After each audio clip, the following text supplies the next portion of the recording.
Hey guys, tonight we dive headfirst into a world of how Vikings survived month-long snowstorms. A scenario so brutal you probably wouldn't survive this without at least a heated blanket and a hefty dose of respect for their sheer stubbornness. You trudge along frozen fjords, your boots crunching in the hard-packed snow, wind slicing through layers of wool and fur, and every inhale feels like it's scraping your lungs with tiny ice shards. The world around you is a blur of gray-white, jagged rocks and snow-laden pines, and somewhere off in the distance, the faint howl of wolves, or perhaps just the wind, or maybe both, makes you reconsider your life choices. So, before you get comfortable, take a moment to like the video and subscribe, but only if you genuinely enjoy what I do here. While you're at it, drop your location and the local time in the comments. I want to know who's tuning in while sipping cocoa in a tropical paradise versus someone shivering through a real winter. Now, dim the lights, maybe turn on a fan for that soft background hum, and let's ease into tonight's journey together. The storm begins slowly, almost teasingly. Snow drifts whisper against your cloak, then gather in dense sheets, so thick you can barely see the edges of your longship drawn up on the icy shore.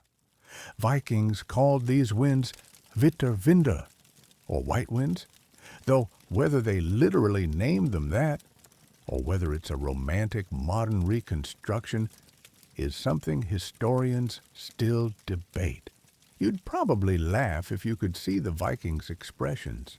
Stoic faces hardened by years of harsh winters, yet betraying a flash of irritation when the cold nipped at their fingers.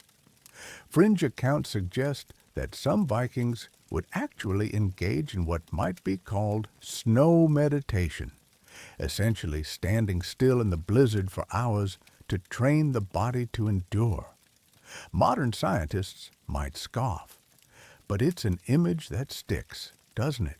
As the storm escalates, the smell of salt from the fjord combines with the acrid smoke from distant hearths. You notice the longhouses, squat and sturdy, built with timber frames and sod roofs, heavy with frozen moss. From this vantage point, the Viking settlements almost resemble snow-buried anthills, smoke curling from tiny chimneys like tiny dragons. You imagine stepping inside one, the warmth washing over you, a striking contrast to the harsh whiteness outside. They weren't just surviving, they were creating microcosms of livable life, layering hay, moss, and animal skins to insulate the interiors. Some historians still argue whether the smoke that channeled through the eaves was mainly for warmth, keeping insects away, or even deterring wolves. A subject of much debate, given the scant archaeological evidence. Wind lashes at your face, carrying a sting sharper than a slap. You recall tales of Viking raiders, often romanticized, charging across open seas with little more than shields and leather, but now you see the reality. Survival was as much about strategy as about bravery. Fringe evidence hints at peculiar measures like placing heated stones under bedding or using rudimentary saunas for temporary thawing. A stark reminder that life in the north demanded creativity.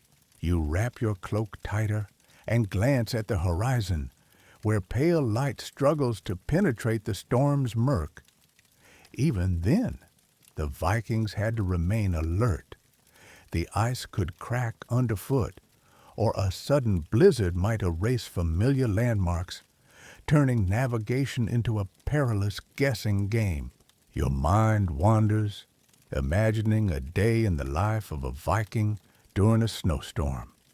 You'd awaken to frost-laced windows, the distant sound of children laughing in snowdrifts, or perhaps quarreling over whose turn it was to tend the fire. Meals consisted of preserved fish and meat, along with root vegetables stored in subterranean pits that remained just above freezing. You probably wouldn't fancy the fermented shark or hockarl, but it was a staple. Scholars debate how much of the Viking diet we romanticize. While hearty and practical, some foods might have tested your modern palate or your gag reflex. Focusing on survival, you'd have to navigate between indoor warmth and outdoor necessity, checking livestock, gathering wood, or hauling supplies. Every step requires calculation. Every breath risks frostbite, and every glance outside the window might spark awe or terror at the merciless beauty. You notice the subtle humor that survives even in hardship. The Viking equivalent of grumbling about a poorly insulated hall or joking about the wolf that keeps stealing their firewood. It humanizes them, reminding you that even in the dead of winter, life carried its lighter moments. The landscape itself is a teacher. Snowdrifts create natural barriers and hide hazards, while ice-glazed rocks demand careful footing. You stumble across frozen streams, wondering whether the ice is thick enough, imagining Viking sledges or even primitive skis gliding across the white expanse. Historians still argue whether skis were common winter transport or a niche innovation limited to certain regions. Either way, you can't help but picture it. A Viking sliding past you, a scarf trailing like a comet, utterly indifferent to your modern anxieties.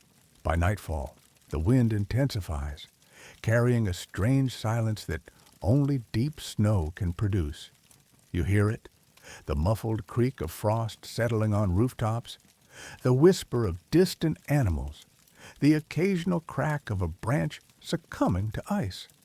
Your breath fogs in front of your face, and you imagine huddling inside a longhouse with the family, the fire crackling, the scent of smoked fish mixing with soot and pine.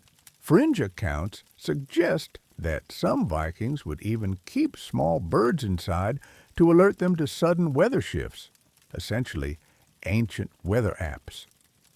You chuckle at the thought, realizing that innovation doesn't always look like a smartphone.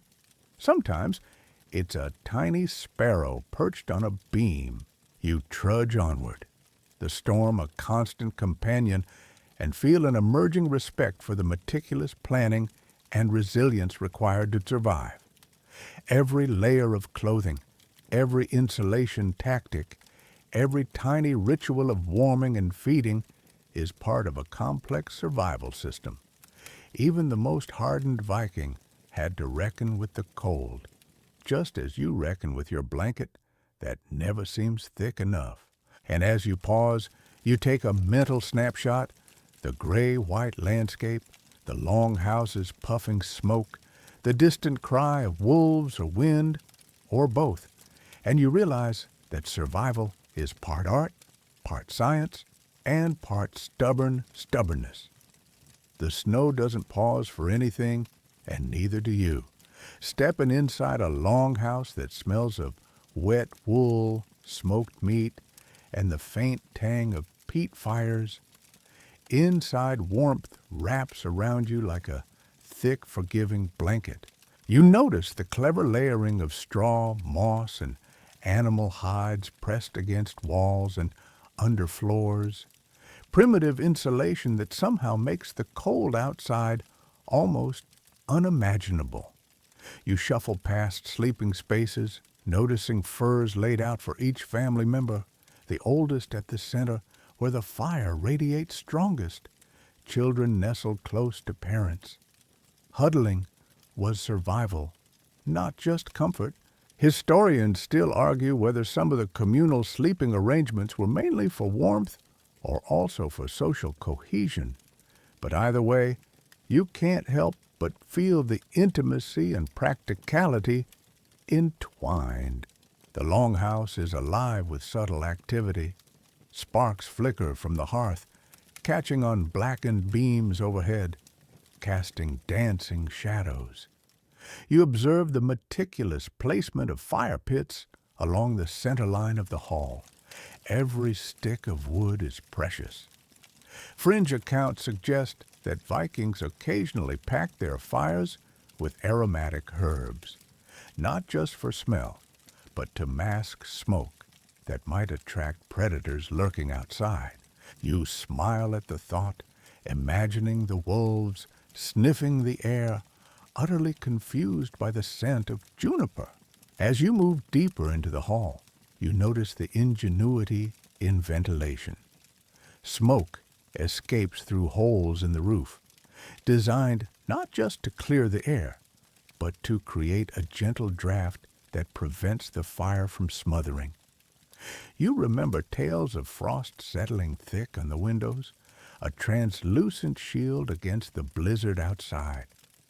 Scholars still debate whether this smoke strategy was intentional architectural planning or just happy accident, learned through trial and error. Either way, the Vikings were brilliant at converting limited resources into comfort and survival. Your eyes wander to the corners of the room where stored supplies sit neatly packed in wooden bins. Dried fish hang from beams, salted and cured, their pungent aroma mixing with the peat smoke. Root vegetables are tucked into straw, kept cold but not frozen. A few barrels contain grains and preserved dairy. You peek at a small pile of fermented shark, hockarl, and grimace. Some fringe sources claim that this delicacy was also a method of testing newcomers' courage, a Viking hazing ritual, if you will, and you can't help but imagine a young recruit gagging while trying to earn his sea legs. Inside, the Longhouse's layout is a map of survival strategies. Central hearths provide heat and cooking space. Sleep-in areas are along the walls, where insulation is thickest. Workbenches and storage are tucked in places that catch minimal drafts. You trudge slowly past a loom where wool is being spun into yarn, realizing that clothing production wasn't just craft. It was vital. Every stitch in tunics, every layer of felted wool was a barrier between you and hypothermia. Historians still argue whether the speed and skill of such textile work was primarily domestic necessity or a skill honed for trade and status, but the survival function is undeniable. Outside, snow piles against the walls like it's trying to climb in. You notice small gaps in the structure, deliberately left for ventilation, but you also see clever windbreaks made of timber and sod. Fringe accounts suggest that some settlements even employed small hedges or low fences to redirect drifting snow away from doorways. A Viking version of snow plowing without horsepower. You step over a threshold and feel the sudden bite of the cold, and it's clear why every indoor innovation mattered. Sound is another weapon against the cold. You hear the soft murmur of conversation, the rhythmic clatter of tools, the occasional low laugh. In a world where the storm dominates, keeping spirits high is just as critical as keeping warm. You recall that storytelling wasn't just entertainment. Runes and tales encoded survival wisdom, like how to repair a roof mid-blizzard or which fish remain edible under thick ice. Scholars still debate which sagas were purely literary and which functioned as instruction manuals for enduring extreme conditions. Even the floor tells a story. You notice that raised platforms keep bedding and tools off the icy earth, while moss and straw act as insulation. Every level of the house has a purpose.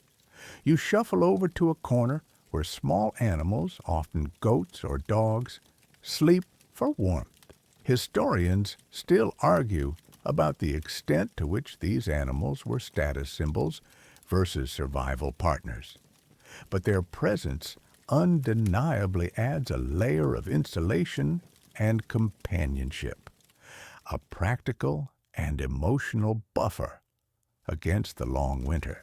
At night, the Longhouse becomes a symphony of muted sounds, the crackle of fire, the occasional pop of ice, soft breathing of sleeping family members.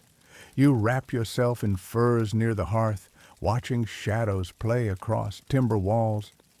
The sense of security is tangible, yet you remain aware of the blizzard outside, pressing against the structure like a living thing.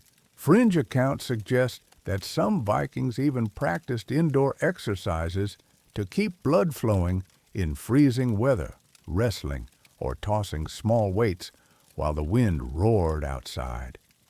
You can imagine a child rolling their eyes at a grown man balancing on one foot in snow boots.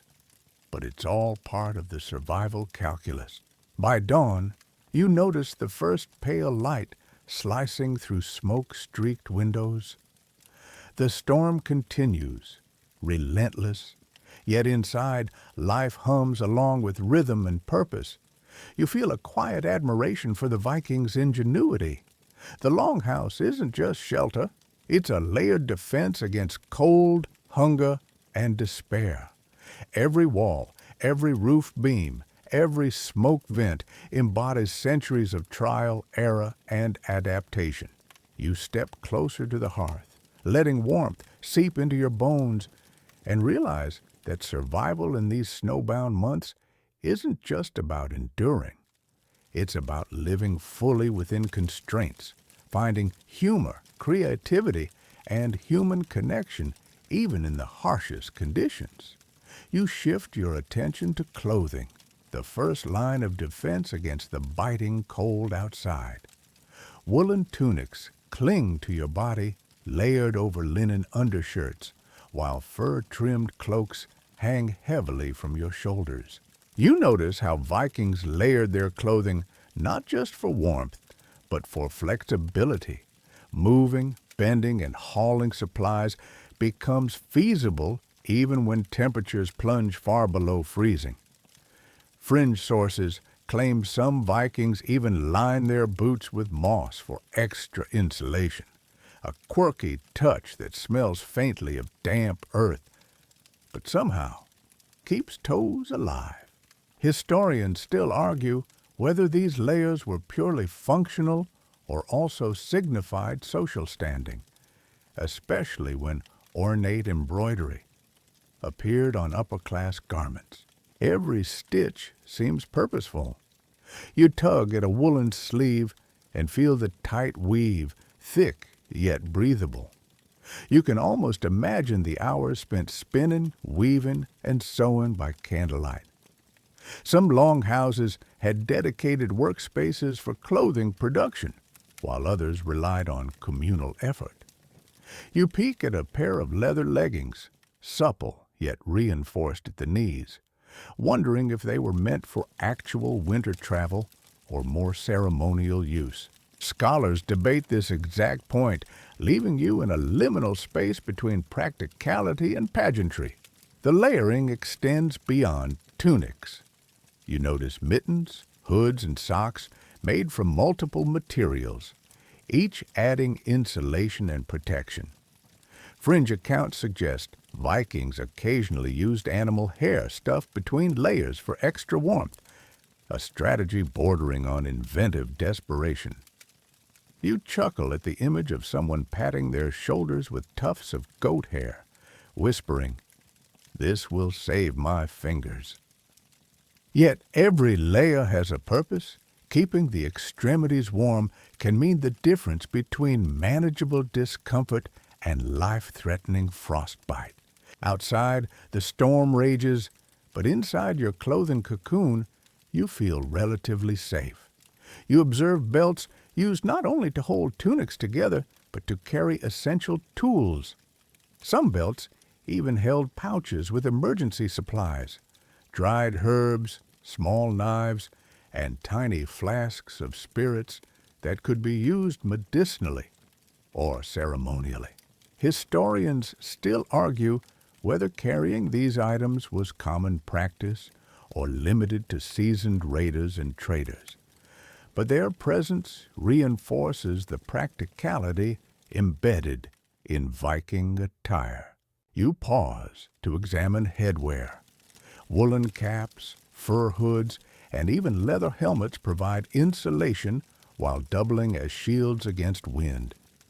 Fringe accounts describe Vikings fashioning hoods with long flaps to cover the neck and ears, sometimes secured under the chin with toggles carved from bone.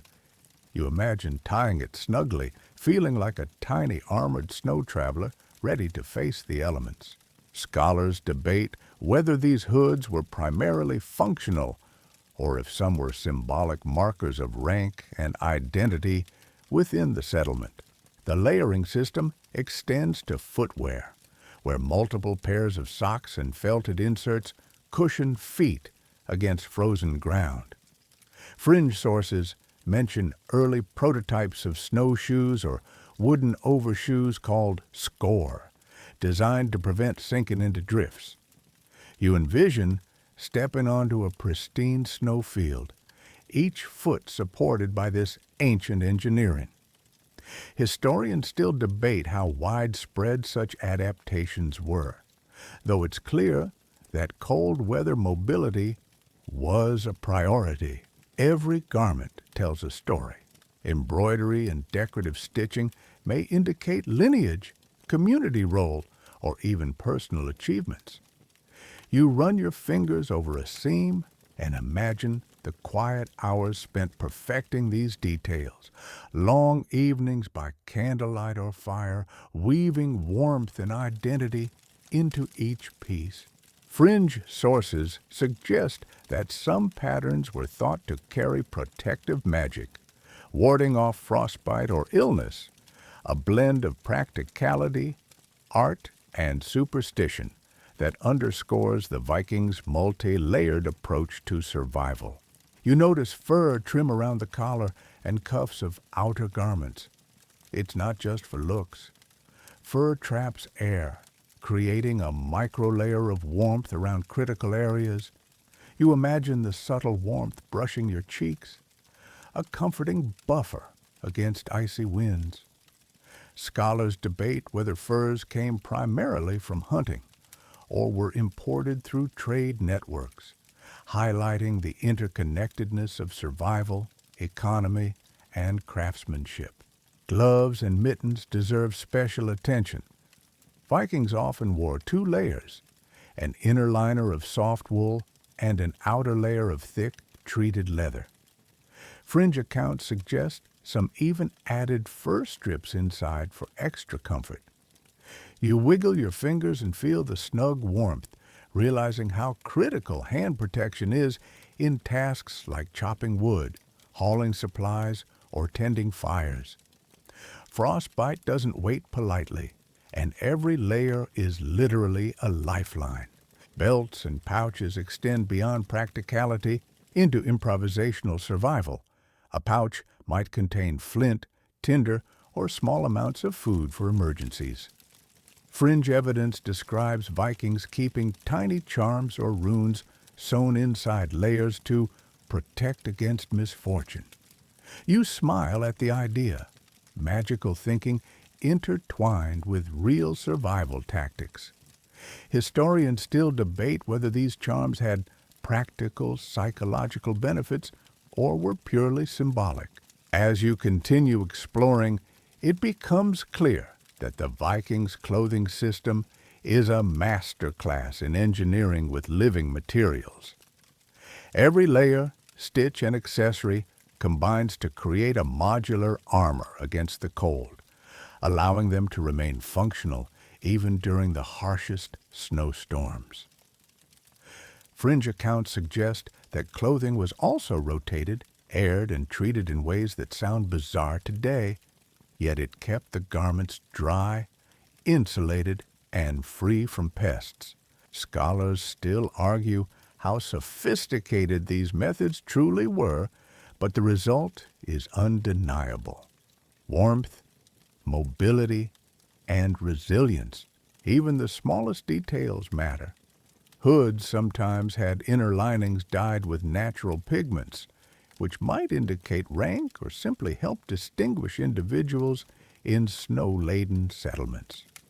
Socks could be wrapped in additional strips of cloth to reinforce soles during travel. Every choice is a calculated compromise between resource availability, practicality, and aesthetics. You tug at a layered tunic and feel the accumulated weight. Comfort and burden, survival and expression, intertwined. Finally, you step outside briefly, feeling the storm buffet your layered protection. Each garment hums with purpose. Wool traps heat, fur blocks wind, leather shields moisture. Fringe sources even suggest that some Vikings wore multiple layers to prevent hypothermia when performing sudden, high-energy tasks outdoors, almost like an ancient version of modern cold-weather gear. Scholars debate the efficiency of these strategies, but standing there in the swirling snow, you understand the genius behind them. Clothing wasn't just decoration, it was life insurance in fabric and fur. You move toward the Longhouse's storerooms, where the heart of winter sustenance is quietly stored. The smell hits you first. Tangy, smoky, earthy. Dried fish, salted meats, root vegetables tucked into straw, and a faint hint of fermented shark. You wrinkle your nose, but can't help being impressed by the sheer ingenuity.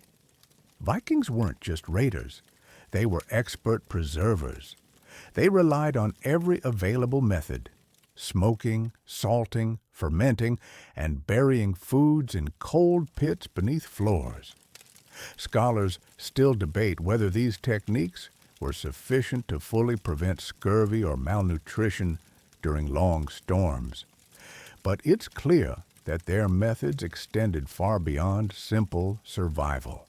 You bend down to inspect a pit covered in straw and snow where turnips, carrots, and other hardy vegetables rest in near-perfect preservation.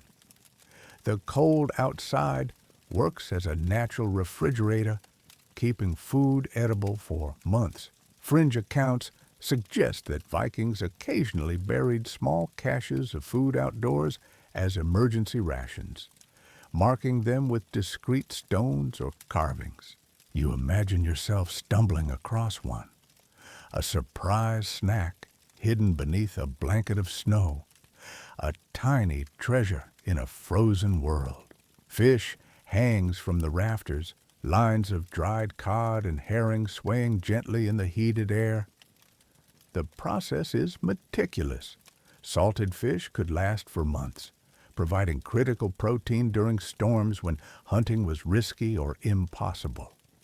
You trace your fingers along a cured fillet, imagining the hours of labor to prepare it. Historians still argue whether the labor invested in preservation was primarily domestic necessity or a commodity for trade with distant communities, showing how survival and economy intertwined. You peek into barrels of fermented shark, harshest. Fringe sources describe this as a training food, meant to test newcomers' courage, much like a hazing ritual. The smell is pungent enough to make you gag slightly, yet the high protein content is undeniable. You laugh quietly at the mental image of a Viking recruit grimacing while chewing, knowing it's essential for nutrition.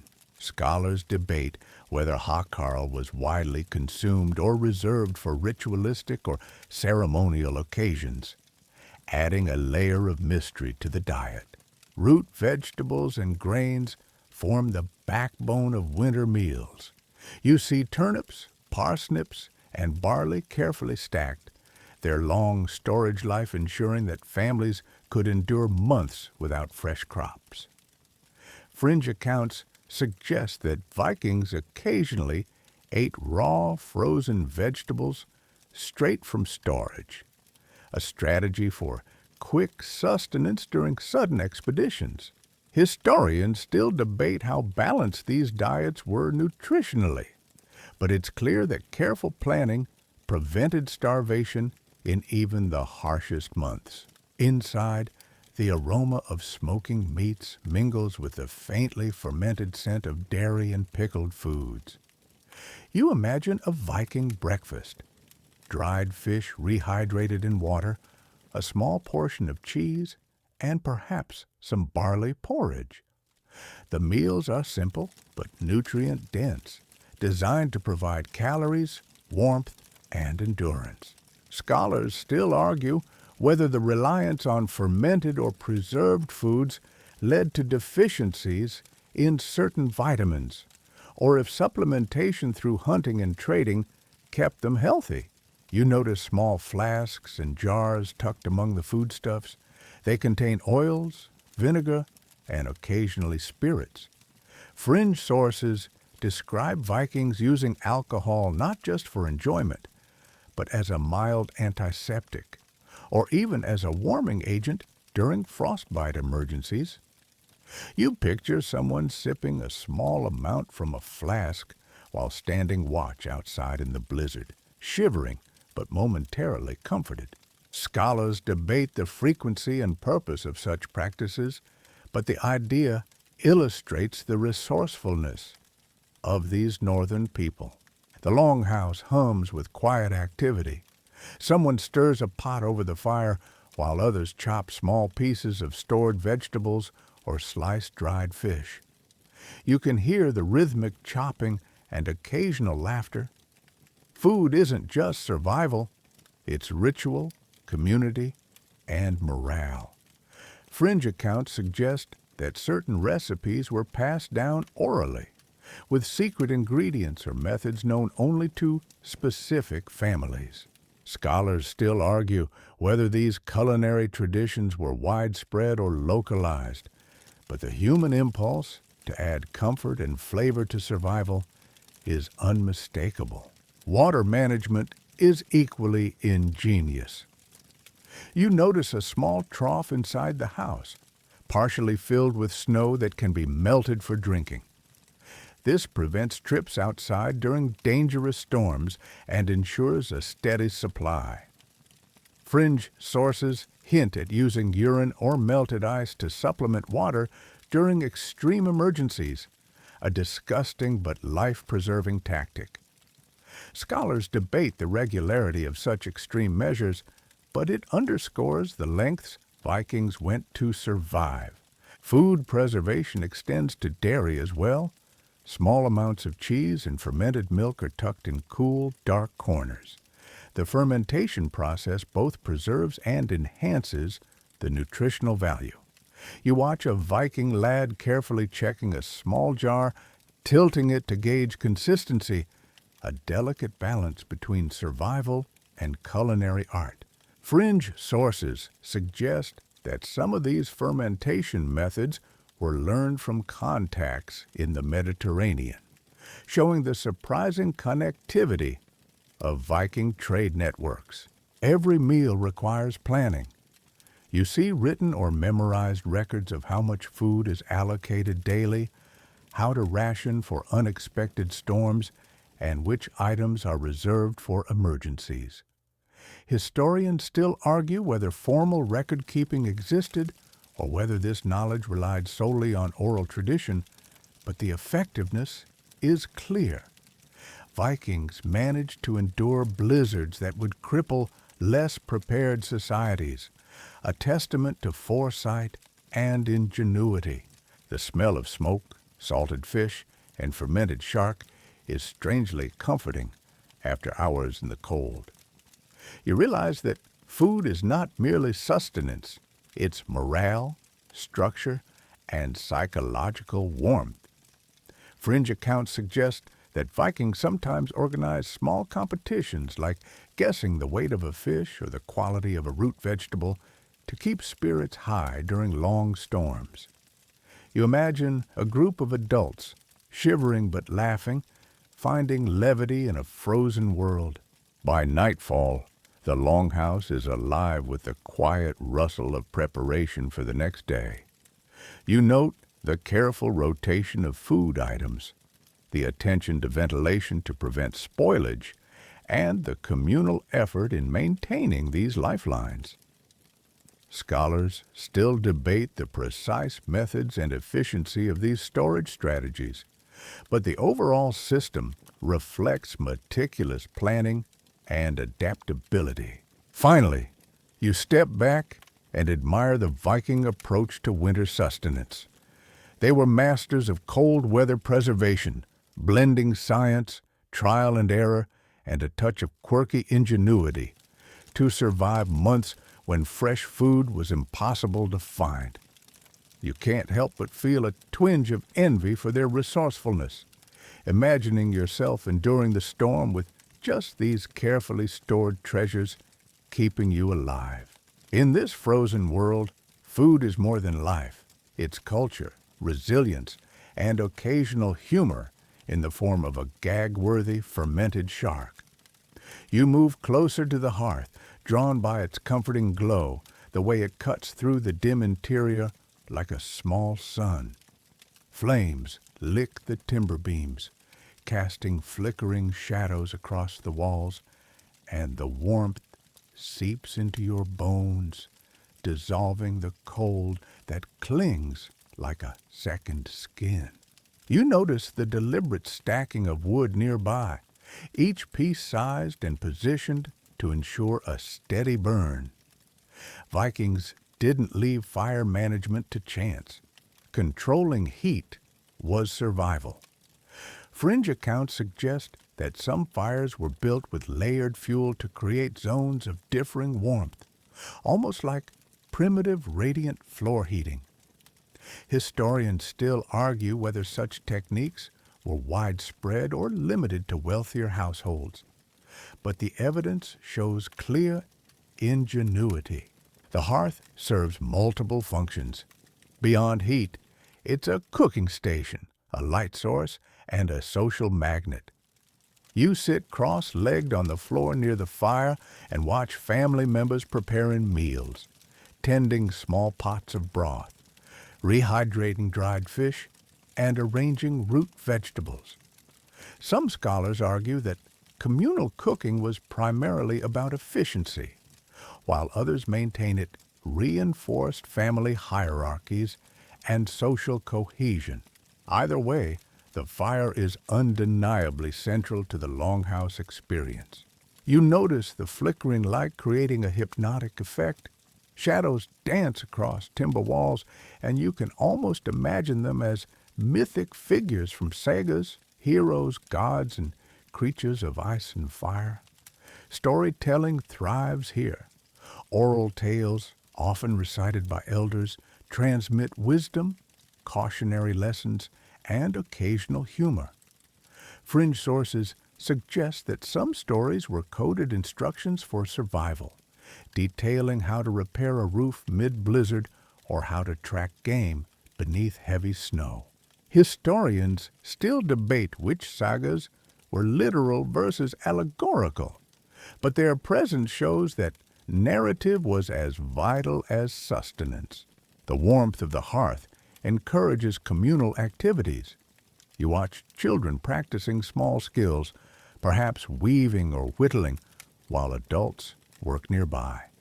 One Viking spins wool, the rhythmic motion soothing, almost meditative, while a dog naps at his feet. Scholars argue whether these household routines were strictly survival-oriented, or whether they also served recreational and educational purposes. You can see both, survival and learning, interwoven seamlessly in daily life. Meals at the fire are more than nutrition. You notice small feasts despite scarcity, bowls of porridge, bits of salted fish, and sometimes a celebratory bit of meat preserved from a prior hunt. Fringe accounts suggest that even in dire storms, Vikings would occasionally organize small feast games, competitions to see who could prepare a dish most efficiently or creatively. You laugh quietly at the image of an adult rolling a carrot across a table for points, realizing that humor persisted even in survival mode. The fire's placement also serves strategic purposes. Smoke rises and exits through roof vents, keeping the room breathable, while the hearth's radiant heat reaches most corners of the Longhouse. Fringe sources claim that in some settlements, the fire layout was carefully calculated to maintain optimal temperature for both humans and stored food. Historians still argue whether these arrangements were the product of intentional engineering or iterative trial and error. But the effect is undeniable. A cozy center in a frozen world. You shift focus to light management. Candles and torches supplement the hearth, providing subtle illumination for intricate tasks like sewing, repairing gear, or crafting tools. Shadows play tricks, creating the impression of movement and depth that might seem eerie to outsiders, but provides entertainment and focus to inhabitants. Fringe accounts suggest that Vikings used reflective surfaces like polished metal or water to amplify light in certain areas, though historians debate how common this was. Beyond cooking and light, the hearth supports morale. People gather, sharing stories, singing simple tunes, or engaging in quiet games. You hear the soft laughter of children, the occasional jest from an adult, and you realize that warmth is not just physical, it's social. Scholars still debate whether such communal warmth was primarily survival-driven or also cultural, but it's clear the hearth binds people together. You notice small signs of ritual or superstition near the fire. Charms, runes, or carved symbols hang nearby, intended to protect the household from illness, frostbite, or wandering spirits. Fringe sources suggest that some of these were believed to influence the fire itself, ensuring it burned steadily throughout long nights. Historians argue about the prevalence and belief in such practices, but their presence adds a mystical layer to everyday survival. The act of tending fire is almost ceremonial. Each stick added is deliberate, each spark cherished. You watch someone coaxing a stubborn ember back to life, the soft glow illuminating focused faces. Fringe accounts describe specialized tools for stoking or shaping flames, suggesting a sophisticated understanding of combustion. Scholars debate whether these tools were universal or rare luxuries, but the image evokes careful attention to an elemental necessity. As night deepens, the fire becomes a focal point for sleep and rest. Furs are drawn closer, small animals curl near warm stones, and the Longhouse hums with quiet energy. You realize that the hearth's warmth, light, and social pull are essential not just for surviving the storm, but for maintaining the psychological equilibrium of a community enduring weeks of darkness and cold. Fringe accounts even hint at small competitive storytelling events around the fire, keeping minds sharp and spirits lifted. The sensory mix, warmth, smell, sound, and subtle motion, creates an almost hypnotic security. You feel the comfort and safety it imparts, contrasting sharply with the merciless blizzard outside. Scholars still debate how much of the Vikings' reliance on fire was ritual versus necessity, but your modern perspective can't deny its practicality. By dawn, you watch the fire's glow mingle with faint light filtering through frost-covered windows. The Longhouse is alive, cozy yet vigilant, demonstrating that survival is a blend of heat, nutrition, social connection, and a pinch of ingenuity. The flickering flame is more than warmth. It's rhythm, life, and hope amid the endless white. You step outside into the blinding whiteness, the snowfield stretching endlessly, each drift sculpted by wind into sharp, shifting ridges. The cold bites at your exposed skin immediately, and you marvel at how Vikings managed daily life in this frozen wilderness. Sledges are lined up along the edge of the Longhouse, small wooden runners glinting under a thin layer of frost.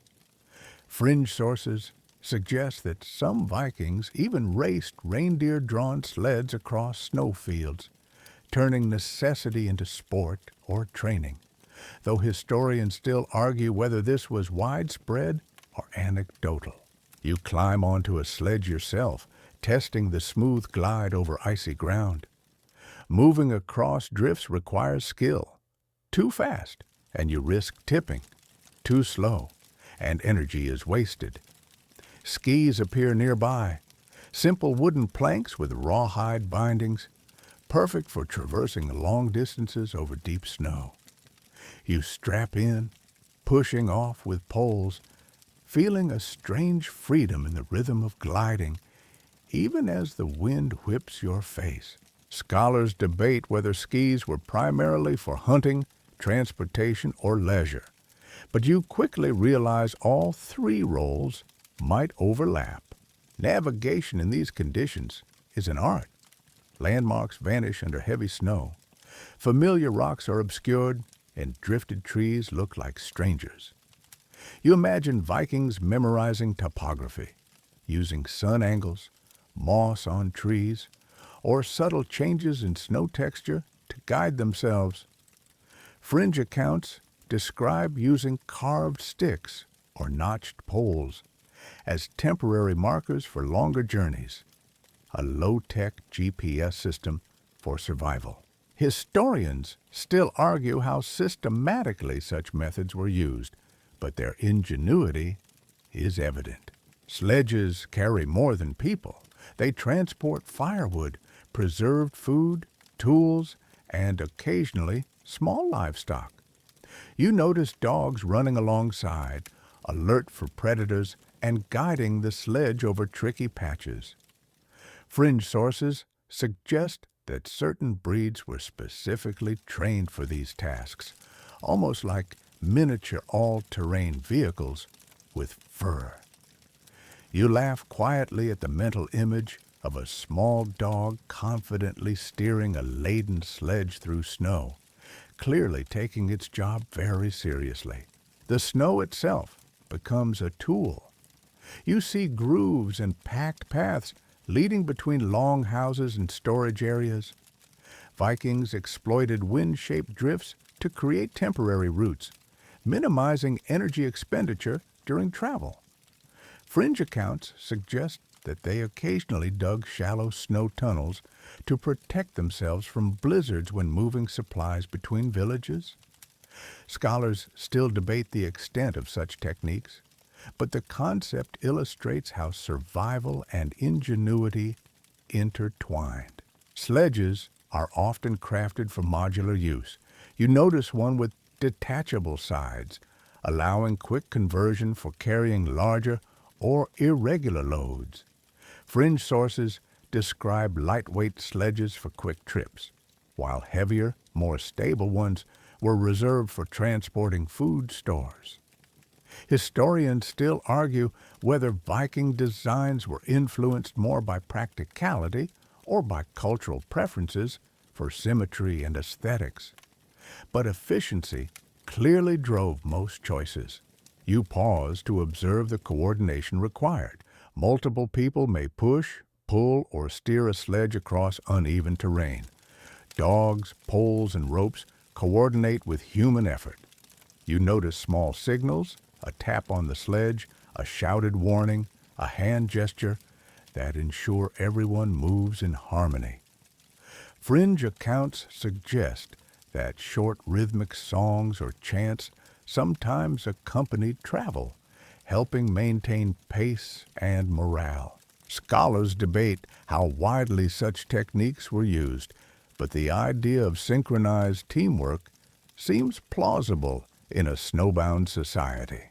Ice hazards are ever present. Hidden crevices and frozen rivers or lakes can swallow a sledge if misjudged. You imagine Vikings probing the ice with poles, listening to subtle shifts in sound to detect thin spots. Fringe sources even hint at trained animals, dogs or birds, helping detect weak ice, though historians still debate the accuracy of these accounts. Survival meant constant attention, a combination of skill, experience, and sometimes luck. Wind presents another challenge. You feel it cutting across the sledge as you glide over an open field, biting through layers of wool and fur. Vikings built low windbreaks along common paths, using timber or packed snow to reduce drift and protect travelers.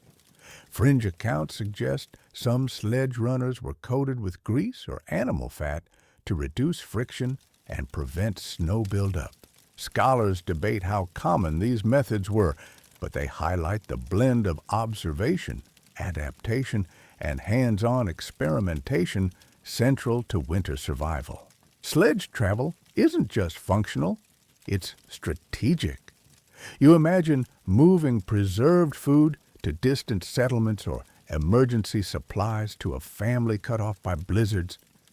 Each trip carries risk, yet it maintains the lifeline connecting isolated groups.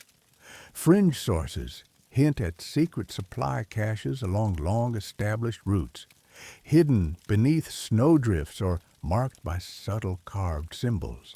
Historians still argue whether such caches were routine or exceptional, but their existence suggests long-term planning in winter logistics.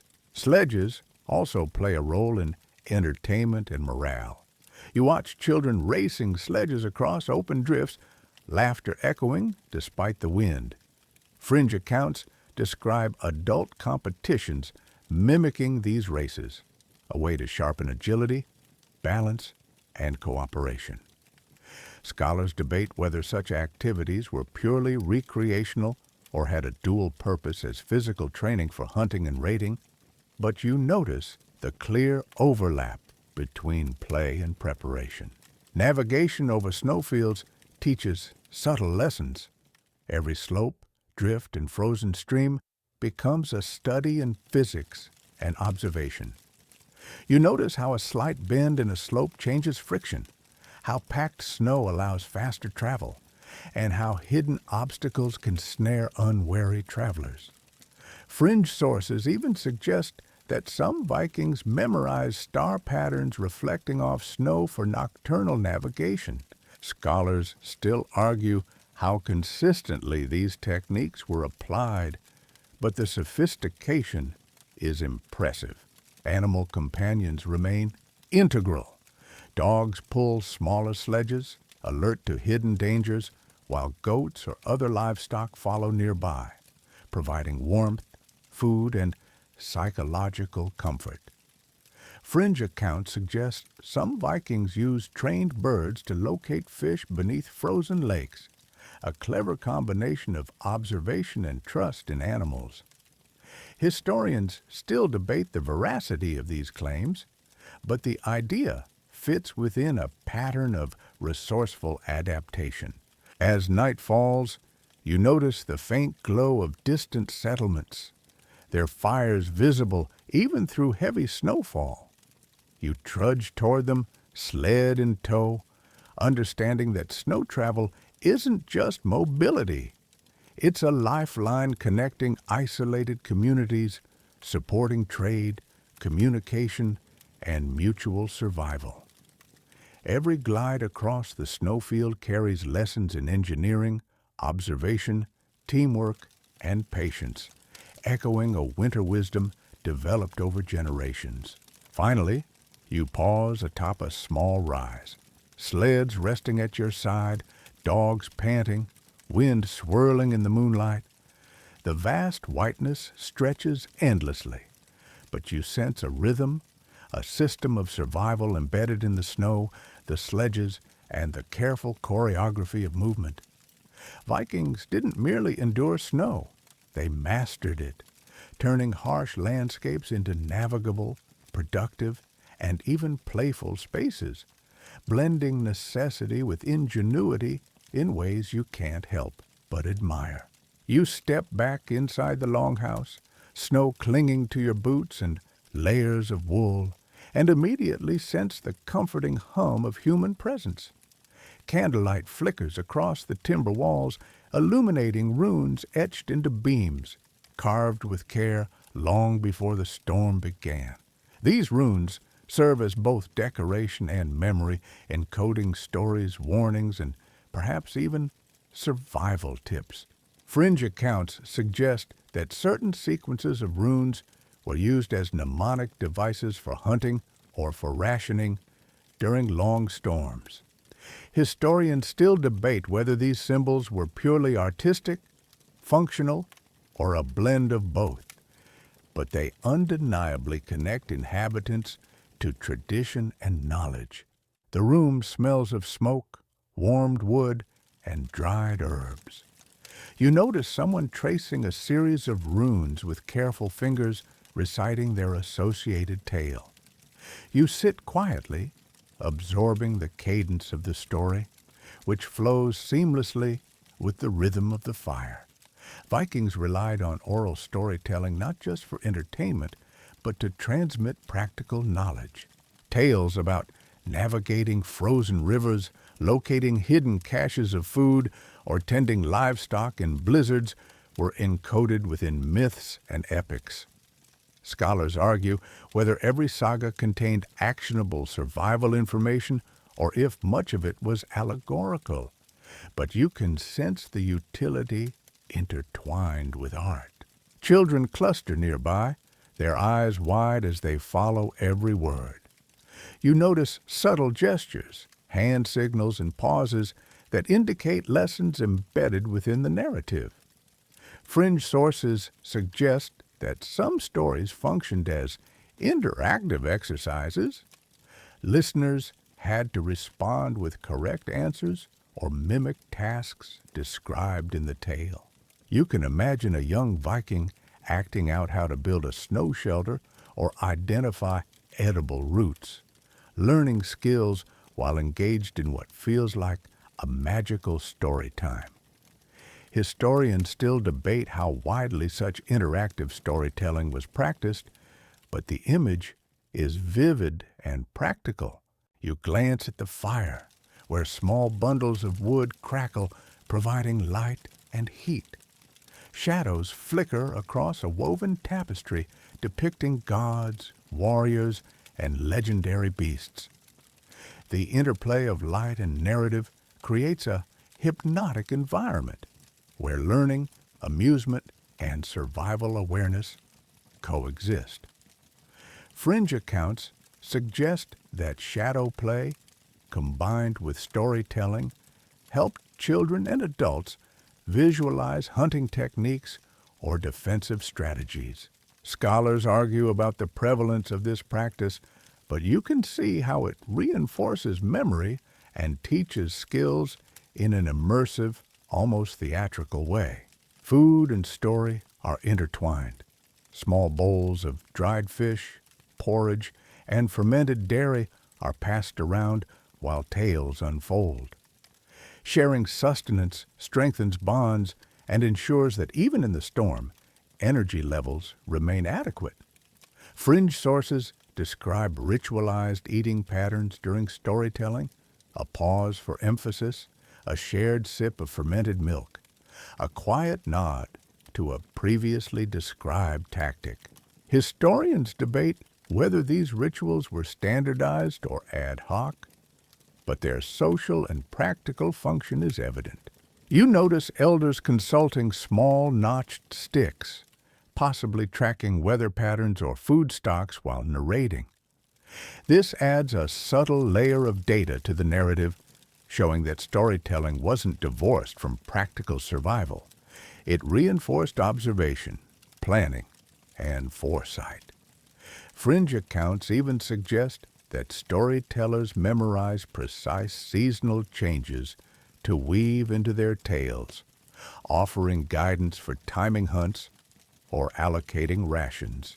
Scholars continue to debate the precision and reliability of these methods, but they demonstrate an intricate blend of art, memory, and utility.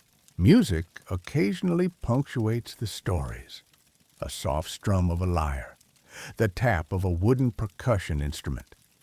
The rhythm enhances retention, keeping listeners alert even as the blizzard rages outside. You feel a hypnotic sway in the storytelling, as if the room itself is breathing with the narrative. Fringe accounts suggest some songs encoded navigation hints, marking hidden paths or signaling safe travel routes. Historians debate the veracity of this claim, yet the concept fits within a culture deeply attuned to environmental cues and oral transmission. The children imitate adults, whispering lines, tracing runes on the floor with sticks or fingers. You notice a small competition.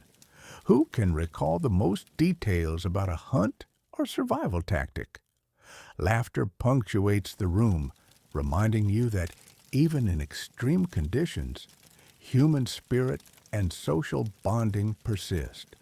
Fringe sources suggest that playful reenactments of sagas reinforced motor skills, observation, and memory. Scholars still argue about how structured these games were, but the link between play and preparation is clear. Even mundane chores are woven into the narrative. Someone mends clothing by candlelight while simultaneously recounting a tale of frostbite prevention. You marvel at the multitasking, education, entertainment, and survival training all unfolding simultaneously. Fringe accounts describe households where story and work were inseparable, ensuring continuous engagement and practical skill reinforcement. Historians debate whether this was common across Viking communities, but the logic is hard to dismiss. You notice small charms, tiny carvings, or painted symbols near the hearth. Each carries a whispered story or protective meaning. Fringe accounts suggest that these objects were referenced during storytelling, serving as visual anchors for memory. Scholars still debate whether they were primarily symbolic, instructional, or both, but their presence underscores the layering of narrative, ritual, and practical knowledge in the Longhouse. The air is warm, yet carries a subtle chill from the entrance, reminding you of the storm outside. You feel a deep sense of continuity. Storytelling bridges the harsh external environment and the safety of the hearth. Fringe accounts describe some sessions lasting hours, where listeners were gently lulled by rhythm, warmth, and narrative into restful alertness, almost a meditative state. Historians still argue whether these extended gatherings were standard practice, but you can see the psychological benefit in fostering resilience and morale. As night deepens, shadows lengthen, and tales grow more elaborate. You hear accounts of gods navigating winter storms, heroes trapped in blizzards, and clever animals outwitting frost and ice. Fringe sources suggest that such mythic elements reinforced observation skills, encouraging listeners to read subtle cues in nature. Scholars debate how literal these lessons were, but the integration of survival advice with myth strengthens both memory and cultural identity. You notice a subtle rhythm: story, song, food, laughter, work, and quiet reflection. The Longhouse becomes a living classroom and sanctuary, blending survival, education, and community cohesion. Fringe accounts suggest that these practices helped mitigate the psychological effects of endless darkness, creating structured routines and fostering hope. Scholars continue to explore the depth of these interactions, but it's clear that the environment inside the Longhouse was as vital to survival as the walls and roof themselves. By the early hours, you feel a sense of calm. The storm outside continues, but inside, knowledge, culture, and warmth intertwine seamlessly. You realize that the Vikings' use of tales and runes wasn't mere entertainment. It was strategy, education, and resilience wrapped into one, a subtle yet powerful tool for enduring months when snow ruled the land. You step outside once again, this time to observe the livestock, the unsung heroes of Viking winter survival. The animals huddled together in small enclosures, their breath misting in the icy air. Goats, sheep, and even a few cattle create microclimates, sharing warmth and conserving energy. Fringe accounts suggest that some Vikings even tied smaller animals together with ropes to maximize collective heat, though historians still argue whether this practice was common or anecdotal. You kneel beside a goat, feeling its thick coat against your gloved hand, marveling at how integral these creatures are, not just for food, but for warmth, milk, and companionship. The snow is deep, and every step is a calculated effort. You notice subtle paths beaten down by repeated travel between the Longhouse and stables, evidence of careful planning. Vikings often used these tracks to reduce energy expenditure, ensuring they could perform essential tasks without exhausting themselves. Fringe sources describe rudimentary snow bridges or wooden planks over drifts, a clever adaptation to avoid deep, energy-draining snow. Scholars still debate the prevalence of such techniques, but their practicality is undeniable.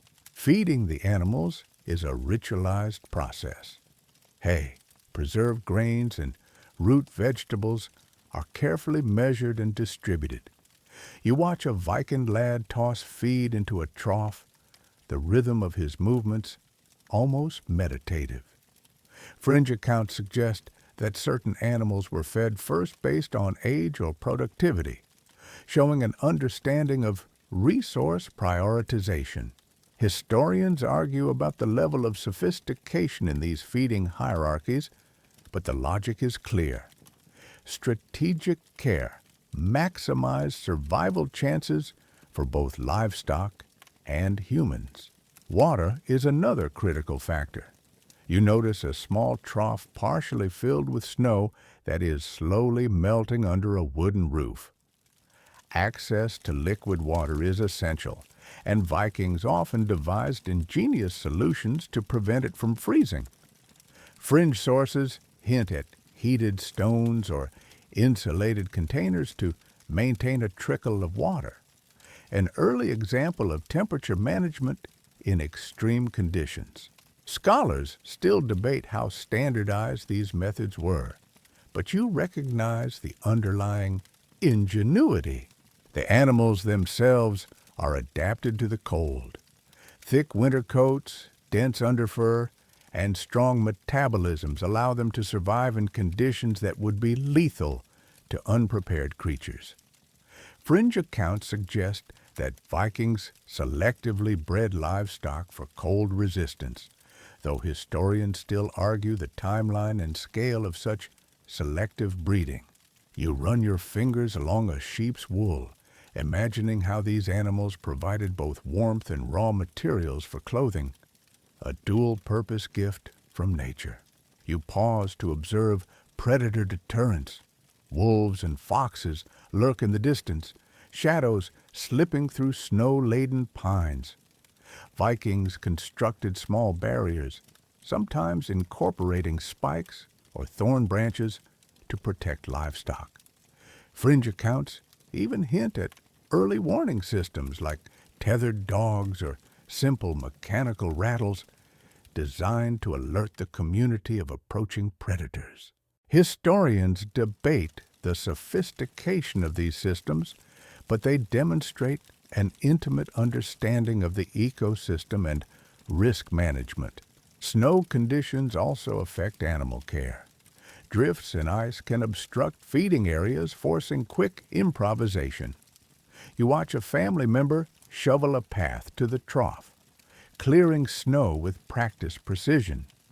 Fringe sources suggest that some households dug shallow snow tunnels for animals, protecting them from harsh winds while allowing access to food. Scholars still argue about the prevalence of this practice, but the principle of microenvironment management is clear. Nightfall brings added challenges. Darkness amplifies risks. Predators are more active. Snow can conceal hazards, and cold intensifies. You see small lanterns illuminating the barn area, flickering softly against walls of straw and timber. Fringe accounts suggest that Vikings occasionally used reflective surfaces or snow mounds to enhance nighttime visibility, almost like an early form of landscape lighting. Scholars debate the extent of these adaptations, but the principle of preparedness remains consistent. Health management is critical. You notice signs of minor frostbite or stiff joints in older animals, and you watch as humans gently massage or warm them with furs. Fringe sources describe the use of herbal salves or poultices, possibly incorporating local plants with anti-inflammatory properties.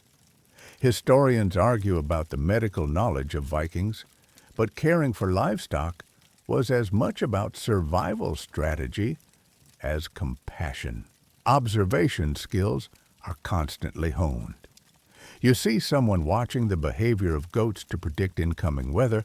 A subtle shift in restlessness or huddling patterns can indicate an approaching storm.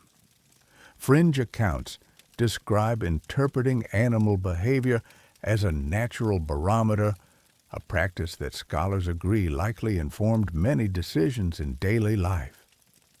You nod, realizing that survival was a constant interplay between human ingenuity and animal instinct. The snow itself becomes a recording medium. Tracks reveal which animals are struggling, which predators lurk nearby, and which paths are safe. Fringe sources even describe Vikings marking tracks with sticks or stones, leaving messages for other family members. Historians debate the sophistication of these communication methods, but they highlight observational acuity as a vital survival skill. Feeding, watering, monitoring, and protecting the livestock is an all-day endeavor.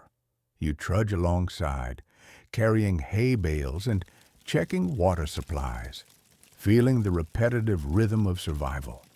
Fringe accounts suggest that these routines provided psychological structure during the isolating storms, maintaining morale while ensuring critical tasks were accomplished. Scholars argue about the psychological aspect, but the pattern is clear. Routine and care intertwine to support resilience. You pause at a small fence, looking back at the Longhouse and its warm glow against the snowstorm. Animals nestled together, humans tending them diligently, and the storm pressing relentlessly outside. This tableau embodies the intricate balance between vulnerability and control. Fringe sources suggest that this interdependence between humans and livestock was celebrated in seasonal rituals, reinforcing communal ties. Historians still debate the exact nature of these celebrations, but their existence underscores the depth of connection to survival systems. Finally, you stand still, letting the wind whip around you, appreciating the complexity of winter life. Vikings weren't merely enduring, they were orchestrating a symphony of animal care, environmental adaptation, and constant vigilance.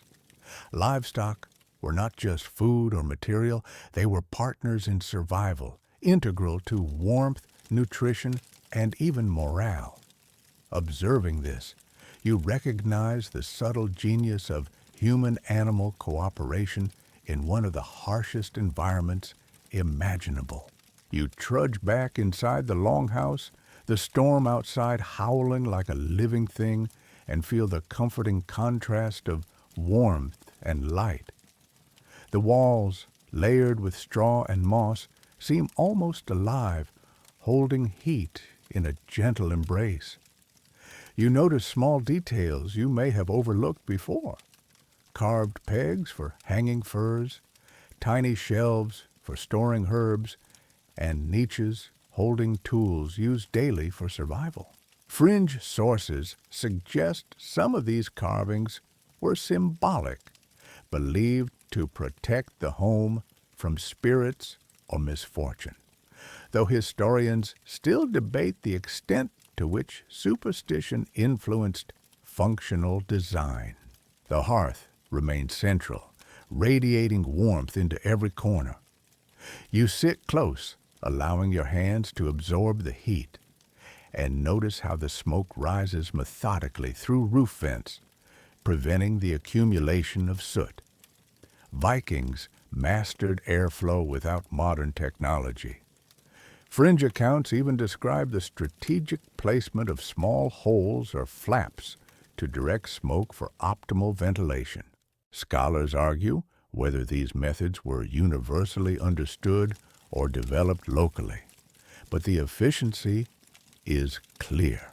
You glance toward storage areas and see rows of barrels, bins, and baskets, meticulously arranged for easy access. Salted fish hangs overhead, while root vegetables nestle in straw-lined bins below. Fringe sources describe a system where certain items were rotated weekly to maintain freshness, a surprisingly sophisticated approach to cold weather logistics. Historians still debate whether such rotation was widespread, but the concept demonstrates forward-thinking survival strategies. Meals continued to revolve around the hearth. You notice someone gently rehydrating dried fish, another stirring porridge, and a third chopping preserved vegetables. The rhythm of preparation is almost meditative, a steady cadence that contrasts sharply with the storm outside.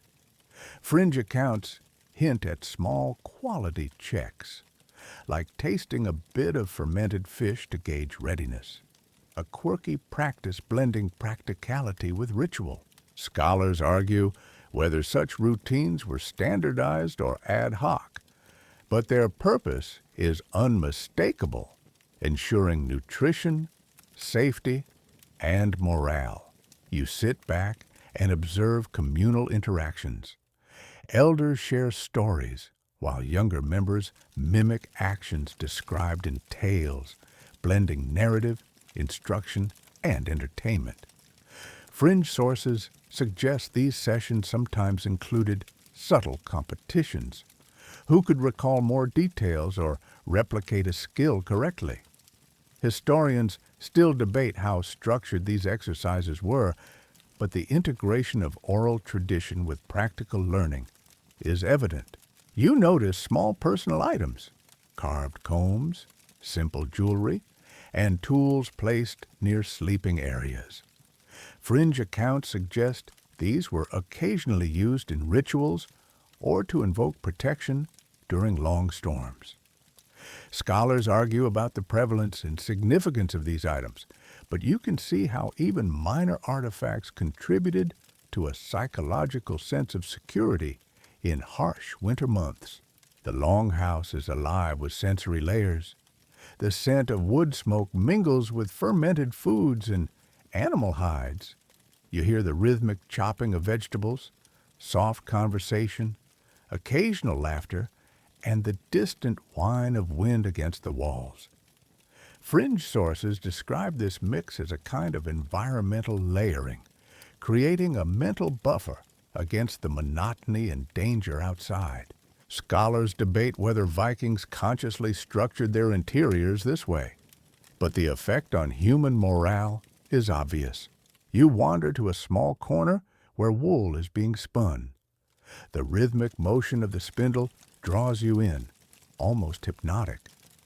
Fringe accounts suggest that spinning and weaving were not only productive, but also meditative, keeping the mind engaged while hands remained busy.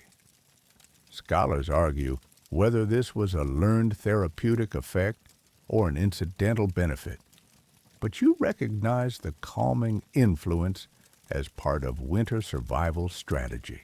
Small domestic animals curl in straw near the hearth. Dogs, cats, and even small goats add warmth and companionship. Fringe sources describe this as both practical, shared body heat, and psychological, providing comfort during long, isolating storms. Historians debate the cultural significance versus functional necessity, but the combination is undeniable. Humans and animals together creating microclimates of warmth and reassurance. You notice light management, subtle but deliberate.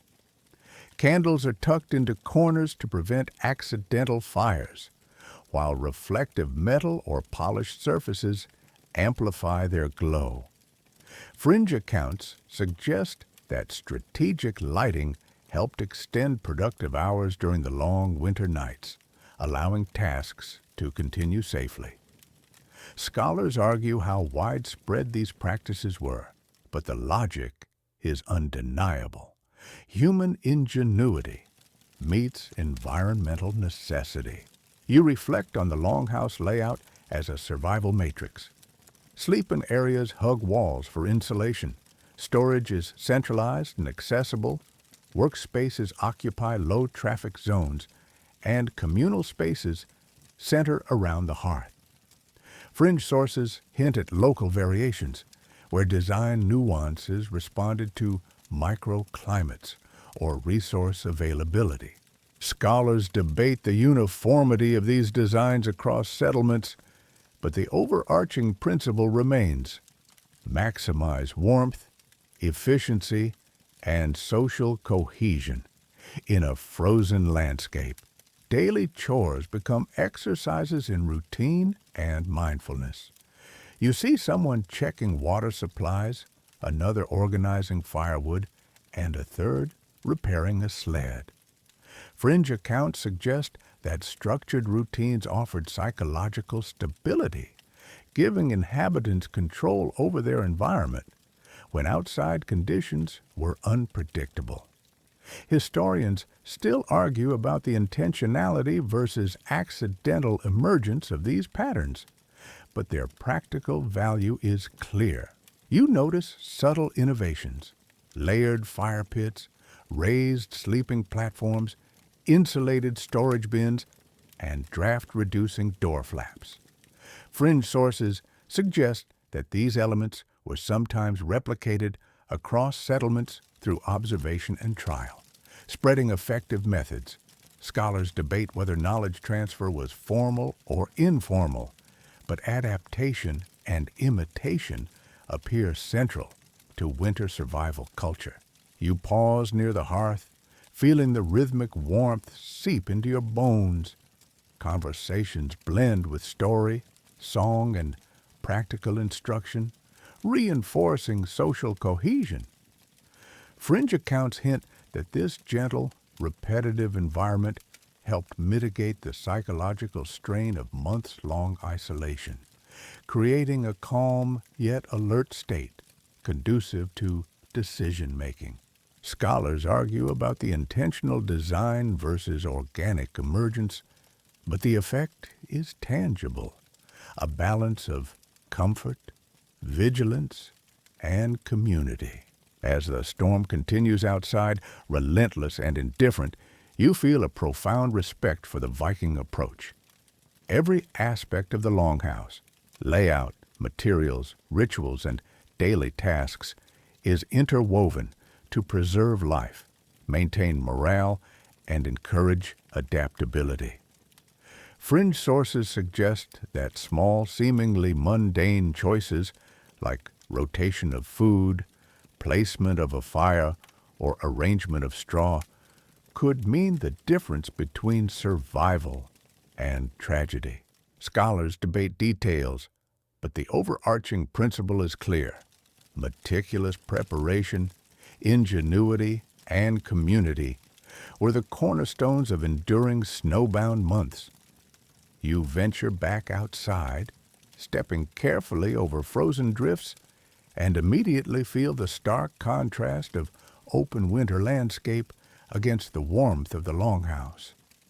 Snow stretches in unbroken expanses, dotted only by footprints, sled tracks, and the occasional animal trail. The wind pushes against your layers, testing every stitch, every fur lining. Fringe accounts suggest Vikings sometimes created windbreaks with strategically placed timber or piled snow, almost like early engineering projects. Though historians debate how standardized these were, you trudge forward, realizing that navigation and movement are constant mental and physical exercises in winter survival. The forest beyond the Longhouse is both resource and hazard.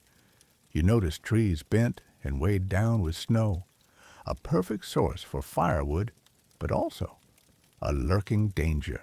Branches snap under weight, or when disturbed, potentially injuring anyone passing by. Fringe sources suggest that experienced Vikings could read snow-laden trees to anticipate storms or hidden dangers beneath drifts. Historians still debate how systematized these observational skills were, but the blend of intuition and practical knowledge is undeniable. Hunting is a critical component of winter survival. You follow faint tracks through the snow, observing how Vikings tracked deer, elk, and smaller animals in freezing conditions. Fringe accounts describe using snow molds or shallow trenches to predict movement patterns, techniques that some modern trackers still employ. Scholars argue about how widespread and precise these methods were, but the principle is clear. Survival depended on reading subtle environmental cues. Traps and snares are set with meticulous care. You examine a small snow-hidden trap designed to catch rabbits or foxes. Fringe sources suggest some traps incorporated decoys or bait carefully preserved from summer for this purpose. Historians debate whether these traps were everyday tools or reserved for times of scarcity, but their presence underscores an adaptive, anticipatory approach to resource management. You notice the importance of energy conservation. Every step, every motion in the snow is calculated to minimize fatigue. Sledges, paths, and even snow tunnels serve to reduce exertion. Fringe accounts describe using lightweight snowshoes for scouting trips, reserving heavy boots for domestic tasks. Scholars debate the distribution of equipment among family members, but the concept of allocating resources efficiently is clearly vital for survival. Water is collected carefully. You break through thin ice to access fresh water or collect snow to melt over the fire. Fringe sources hint at adding a small bit of ash or sediment to prevent freezing and aid purification, an improvised technique for safe consumption. Historians still argue about the frequency and sophistication of these methods, but they demonstrate the Vikings' adaptability and problem-solving in extreme cold. You observe the animals again. Wild creatures behave differently in winter. Tracks are more predictable, feeding patterns shift, and movements often indicate changes in weather. Fringe sources suggest that experienced hunters interpreted these signs to anticipate storms or locate resources. Scholars debate the reliability and prevalence of such animal-based meteorology, but it's evident that environmental observation was a constant, essential practice. Fire continues to play a role even outdoors. Small, carefully managed fires help thaw water, cook captured game, or provide short-term warmth during work outside the longhouse. Fringe accounts hint at using reflective surfaces to direct heat efficiently or maintain flame in windy conditions. Scholars still argue about the technological consistency of these outdoor techniques, but the creativity is clear. Shelter is a matter of improvisation and resourcefulness. You see temporary snow shelters, lean-tos made from timber and animal hides, and wind-sheltered depressions in the terrain. Fringe sources suggest these could be used for short hunting trips or as emergency refuges during blizzards. Historians debate whether knowledge of such temporary shelters was passed formally or acquired experientially, but their effectiveness is undeniable. Food caching is strategic. You notice small concealed caches of dried meat and root vegetables along common routes. Fringe accounts describe subtle markers to indicate location, ensuring retrieval without drawing attention from animals or rival groups. Scholars still debate how systematic these caches were, but they exemplify forward-thinking resource management and risk mitigation. You pause to examine clothing in extreme motion. Furs, layered wool, and leather are tested against wind and snow while moving. Fringe sources hint at creative modifications, like tying fur strips to limbs or layering multiple socks for extended treks. Scholars debate how universally these adaptations were used, but the ingenuity is apparent. Mobility and insulation must coexist. Group coordination is crucial. Traveling outside alone is dangerous, so Vikings often moved in pairs or small groups. You notice subtle hand signals, vocal cues, and synchronized pacing. Fringe accounts suggest rhythmic chants were used to maintain cadence and morale, a sort of musical teamwork. Scholars argue about the prevalence of such techniques, but cooperation clearly enhanced survival odds. Mental acuity is as important as physical readiness. You notice how trackers assess snow texture, wind direction, and animal behavior simultaneously, processing multiple streams of information. Fringe sources suggest mnemonic devices and storytelling reinforce these skills from childhood. Historians still debate how systematically cognitive training was embedded, but it highlights the holistic approach to surviving harsh conditions. Finally, as you return toward the Longhouse, you feel a renewed respect for the Vikings' winter competence. Every path, every shelter, every cache, and every observational skill contributes to a comprehensive survival system. Fringe sources suggest that the mental mapping of territory, weather, and resources was passed down orally, creating a rich cognitive tradition. Scholars argue about the details, but the principle stands. Preparation, observation, and community formed the backbone of enduring months of relentless snow. You re-enter the Longhouse, snow crunching beneath your boots, and feel the immediate contrast between the brutal whiteness outside and the cozy, layered warmth within.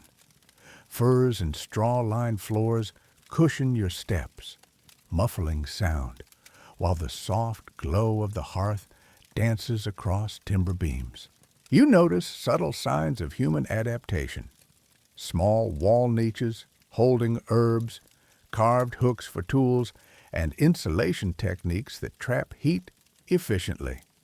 Fringe accounts suggest some Vikings added extra moss or animal hides in corners, specifically to create microclimates, though historians still debate how widespread such modifications were.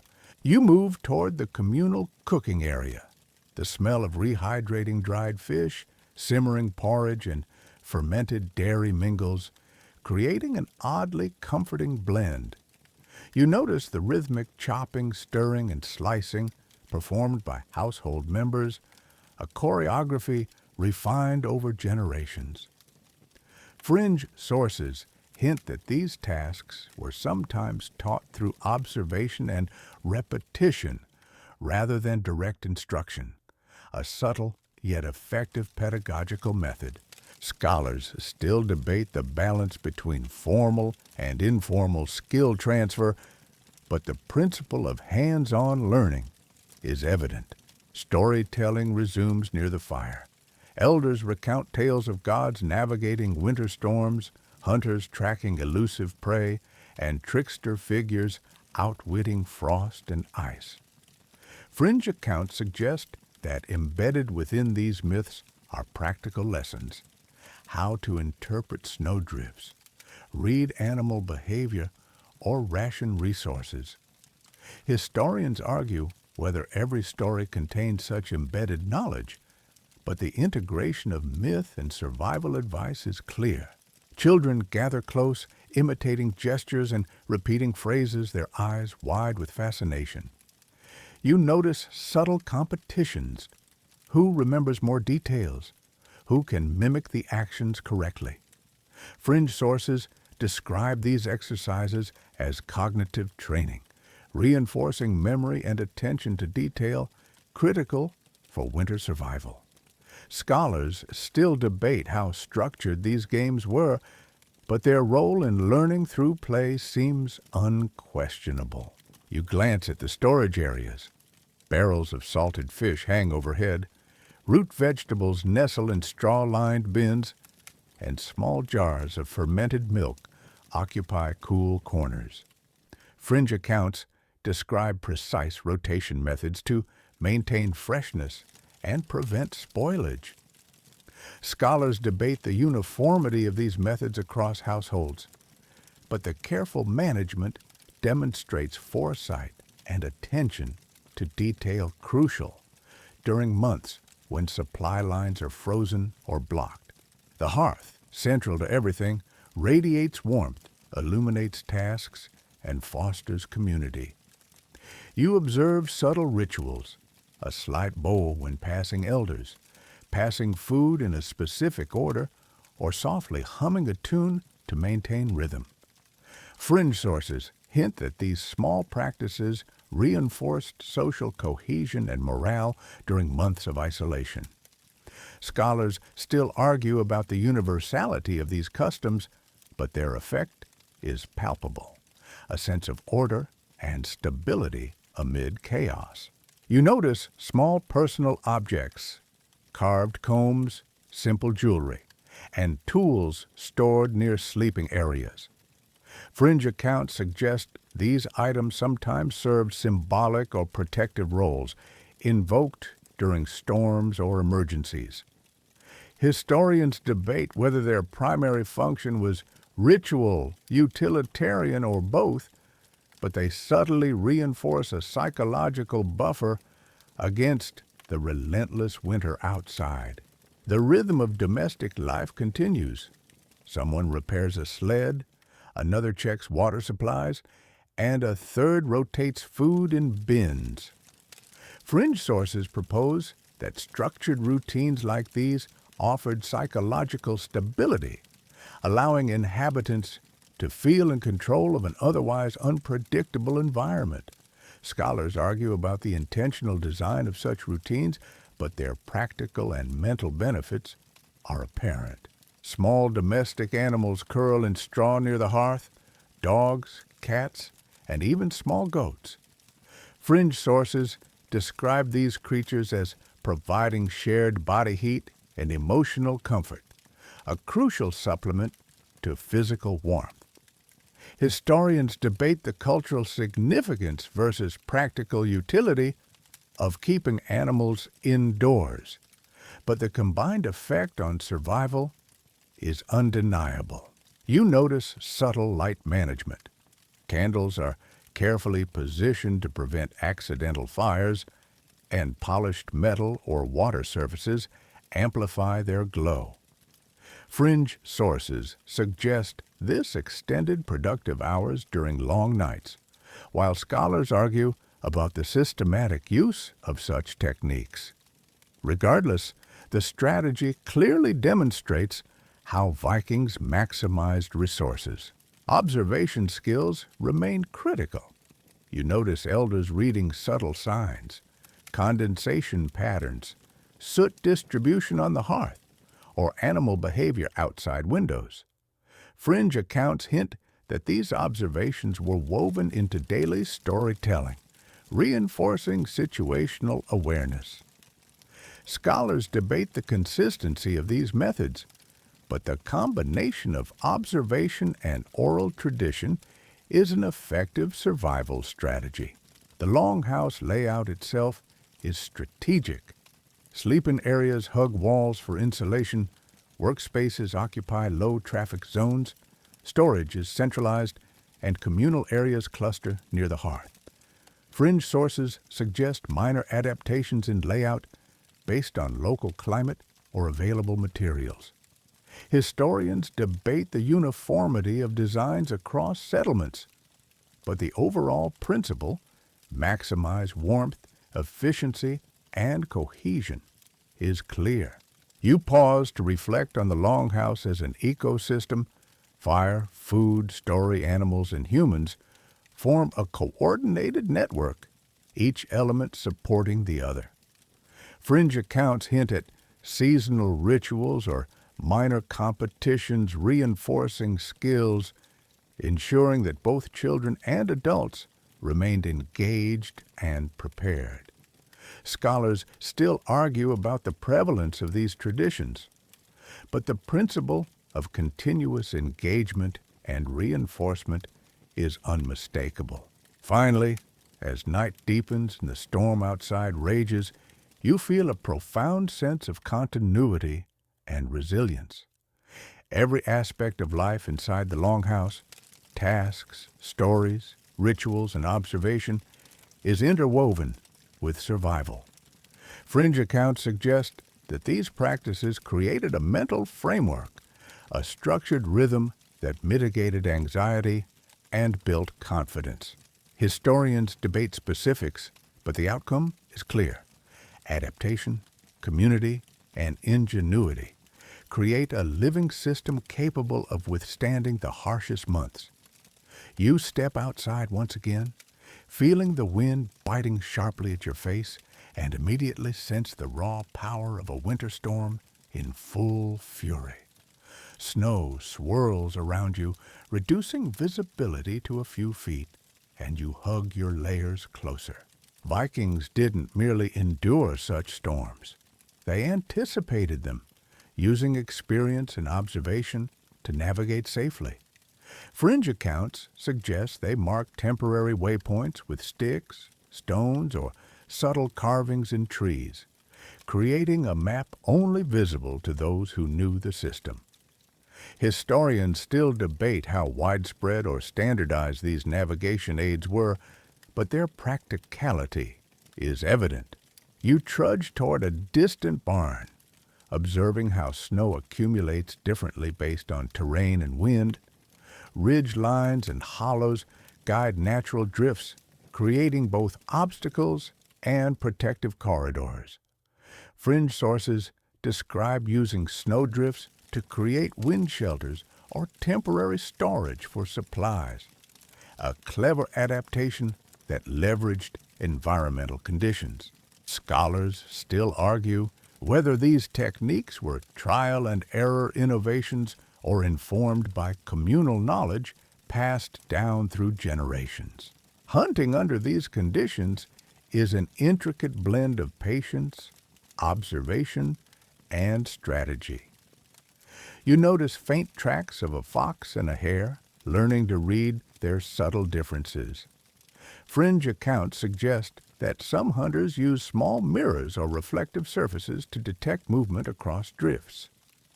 Historians debate how widespread such reflective hunting techniques were, But the ingenuity in adapting to low visibility conditions is clear. You check sledges and supplies along the route. Ice accumulates on runners, slowing movement, and friction must be carefully managed. Fringe sources suggest applying animal fat to sled surfaces to reduce resistance and prevent snow buildup, a low-tech but effective solution.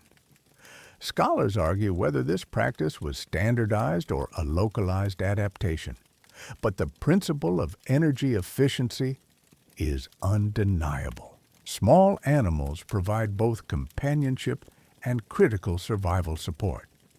Dogs run alongside, alert for predators and guiding sledges, while goats and sheep huddle together to conserve heat. Fringe accounts even suggest that certain dogs were trained to detect subtle changes in snow conditions like hidden ice patches or drifted paths. Historians still debate the reliability of these claims, but the notion of animal-assisted survival is compelling. You pause to observe microenvironments. Snow packed against a boulder forms a temporary windbreak, while subtle depressions in the terrain create calmer zones. Fringe sources hint that Vikings memorized these natural shelters to plan rest stops or emergency refuges.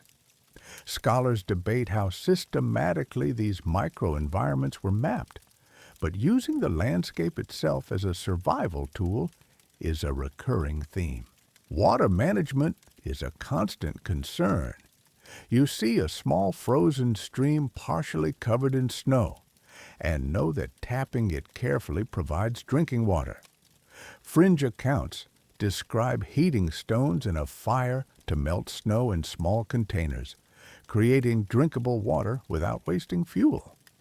Historians still argue about how widespread these methods were, but the principle of conserving energy while maintaining hydration is critical.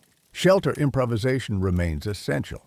Temporary snow caves or lean-tos, reinforced with timber and hides, protect both humans and animals from wind chill.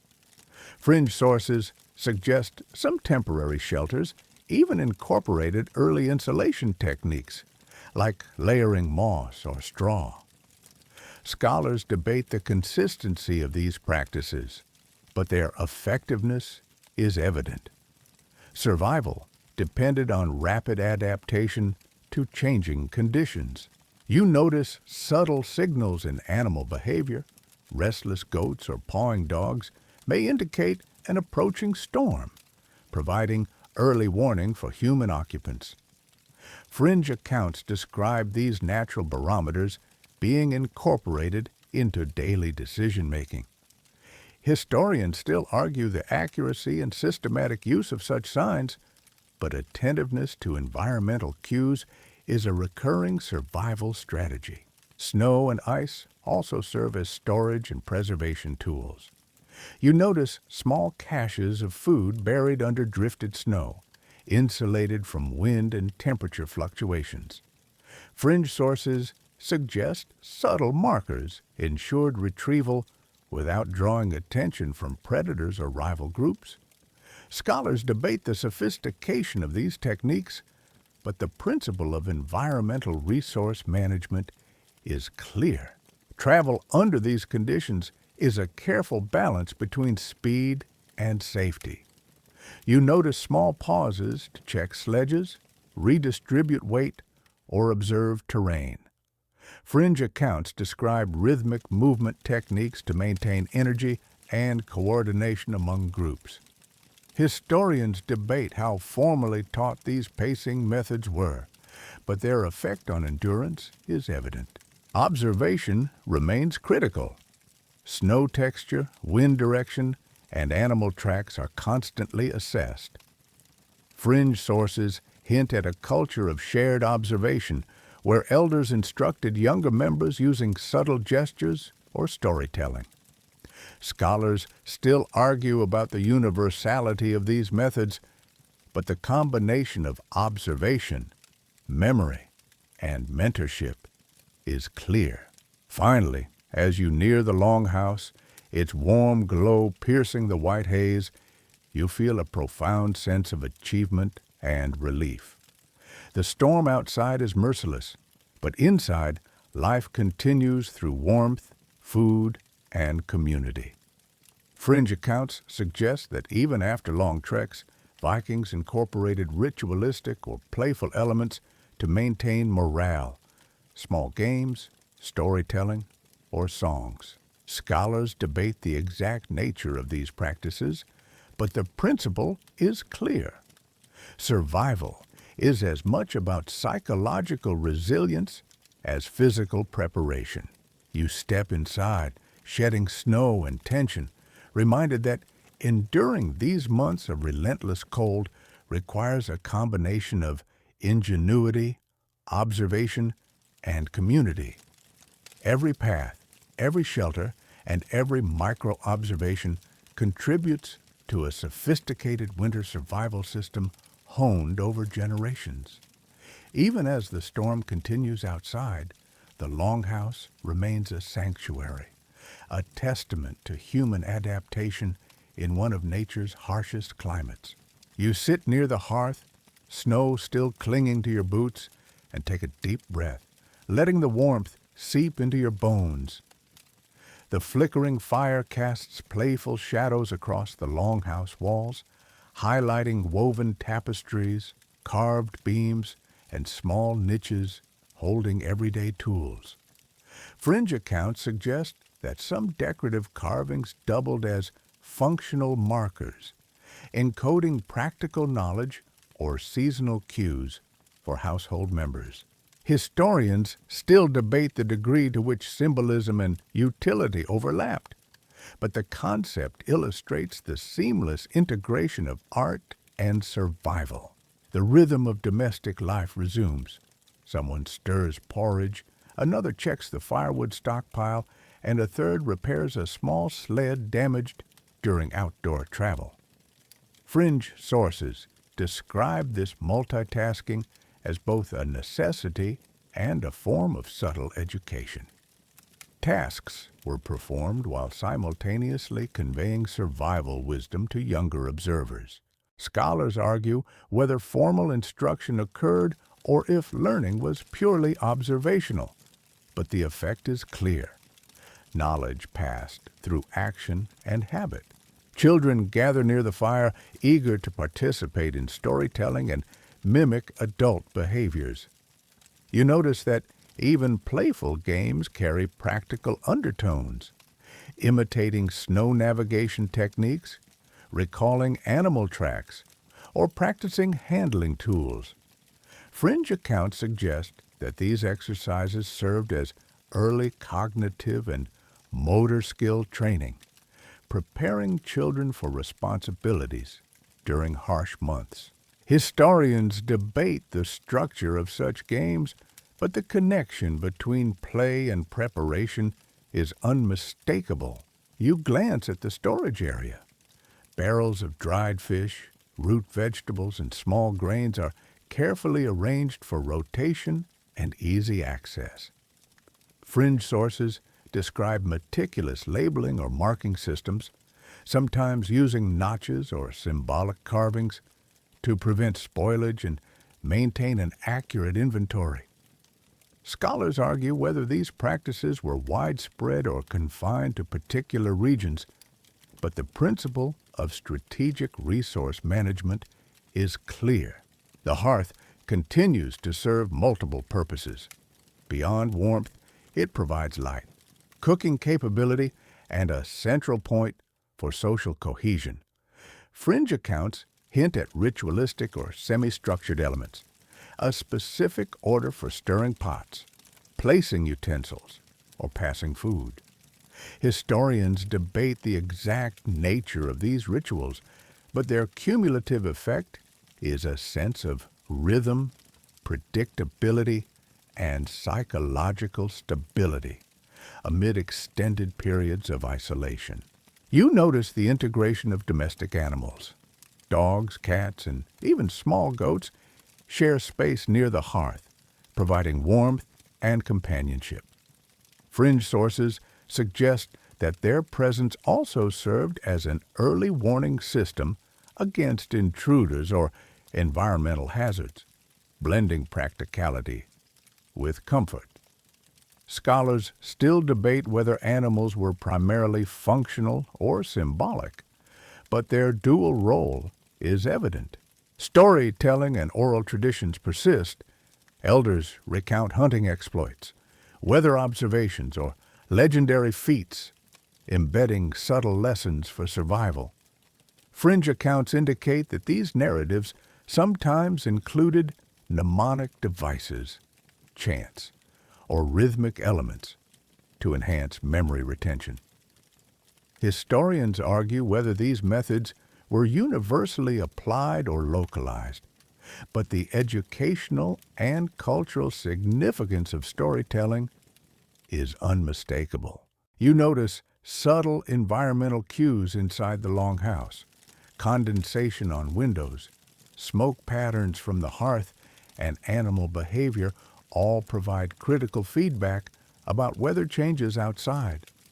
Fringe sources suggest that interpreting these cues was part of a communal observational skill set, often taught informally through repetition and demonstration.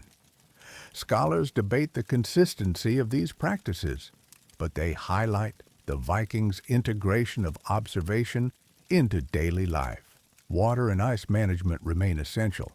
Small containers of melted snow, carefully monitored to prevent freezing, are ready for cooking and drinking. Fringe accounts describe creative techniques, such as adding heated stones to melt snow efficiently without wasting fuel.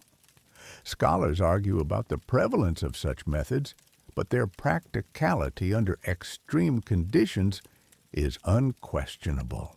You observe the use of light and reflection. Candles and polished surfaces are strategically placed to extend productive hours during long winter nights.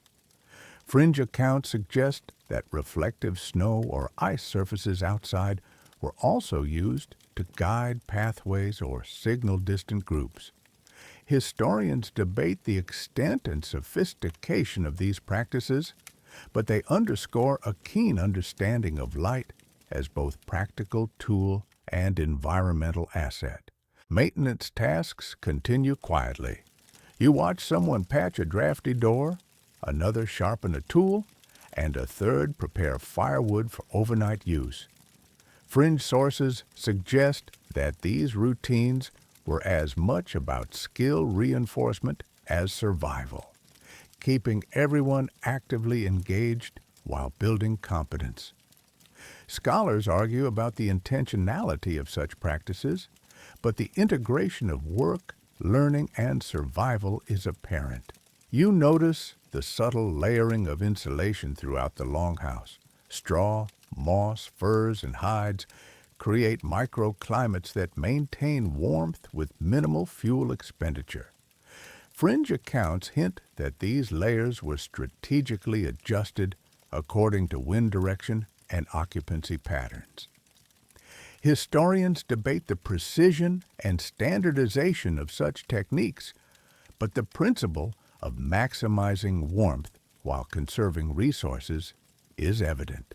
Observation and mental mapping remain critical. You track subtle footprints in residual snow near the door, assess fire intensity, and note animal behavior patterns.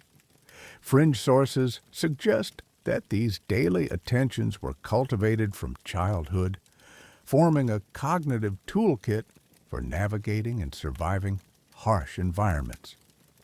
Scholars argue about how formalized this training was, but the combination of observation, experience, and memory is central to enduring snowbound months.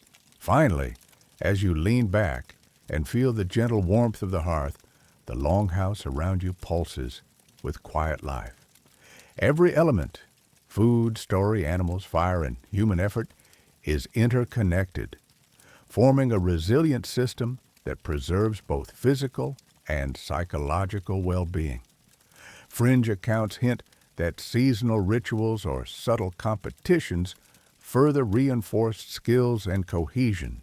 Historians debate the exact nature of these traditions, but the overarching principle is clear. Survival in a snowbound Viking world relied on intricate preparation, observation, and community synergy. You step outside once again, snow swirling around your legs, and feel the storm's intensity pressing against every layer of clothing. The white expanse stretches endlessly, dotted with animal tracks and the occasional snow-hidden cache.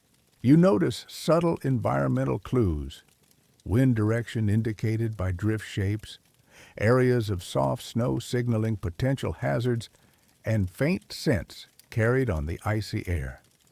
Fringe accounts suggest Vikings trained their senses to interpret these signals with remarkable accuracy, though historians still debate how standardized such training was.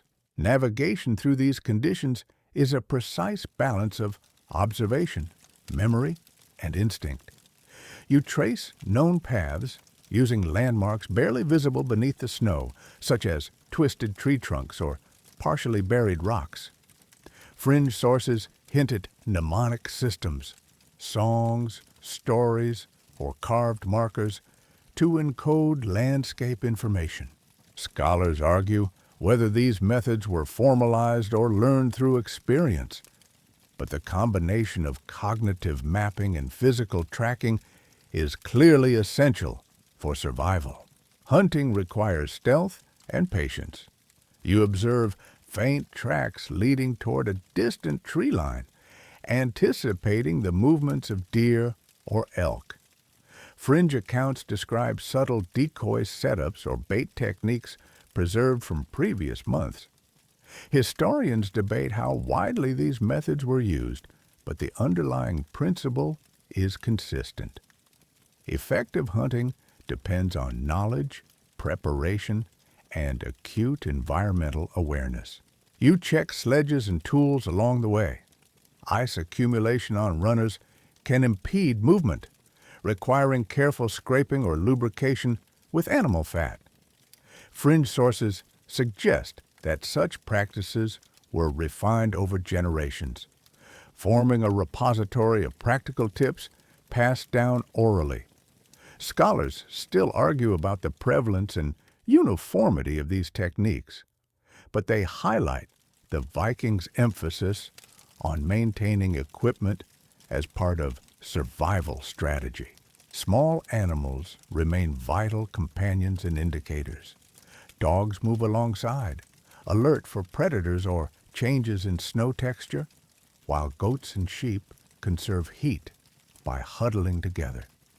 Fringe accounts hint that certain dogs were trained to detect hidden ice patches or unstable snow, a subtle but crucial skill. Historians debate the scope of animal-assisted survival, but their contribution is undeniable. Water and ice management is critical. You observe partially frozen streams and carefully collect snow for melting, using heated stones to speed the process. Fringe sources suggest that subtle additions of sediment or ash could improve melting efficiency and safety. Scholars argue about how systematic these methods were, but they reveal the ingenuity required to manage essential resources in extreme cold. Temporary shelters are constantly evaluated. Snow caves, lean-tos reinforced with timber, and depressions shielded from wind provide both refuge and energy conservation. Fringe accounts hint at layering techniques, moss, straw, and furs, to improve insulation. Historians debate the universality of these designs, but their effectiveness in providing rapid shelter against storm conditions is evident. You note predator deterrence and risk management. Wolves and foxes leave subtle traces, and you adjust routes and protective measures accordingly. Fringe sources describe rudimentary early warning systems, such as tethered dogs or sound-producing devices, to alert inhabitants.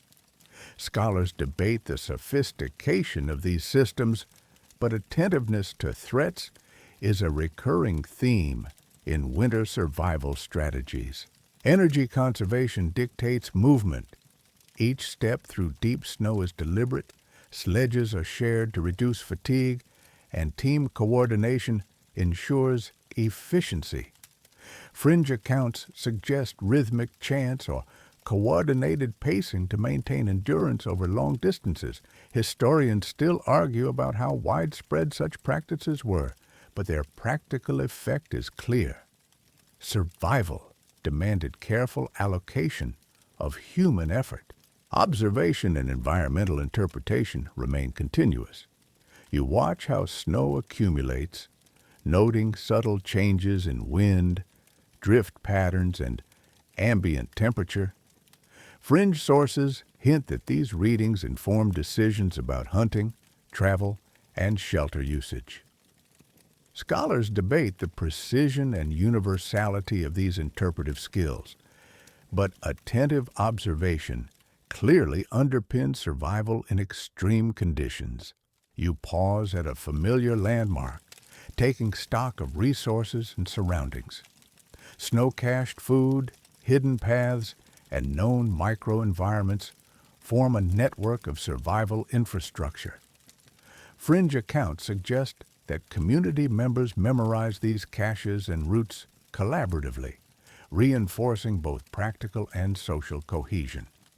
Historians debate whether this knowledge was systematically documented or passed informally, but its importance is unquestionable. Your clothing and equipment are constantly assessed. Furs, layered wool, and leather must balance warmth with mobility and minor adjustments. Tightening bindings, adjusting hoods, or layering socks have significant impact. Fringe sources suggest that Vikings developed adaptive techniques, sometimes localized, to optimize performance. Scholars debate the standardization of these methods, but the combination of practicality and ingenuity is clear. Mental fortitude is as critical as physical readiness. You observe how each step, each pause, and each decision integrates multiple streams of sensory input. Fringe sources hint that mnemonic storytelling, games, and communal observations reinforced mental acuity from childhood.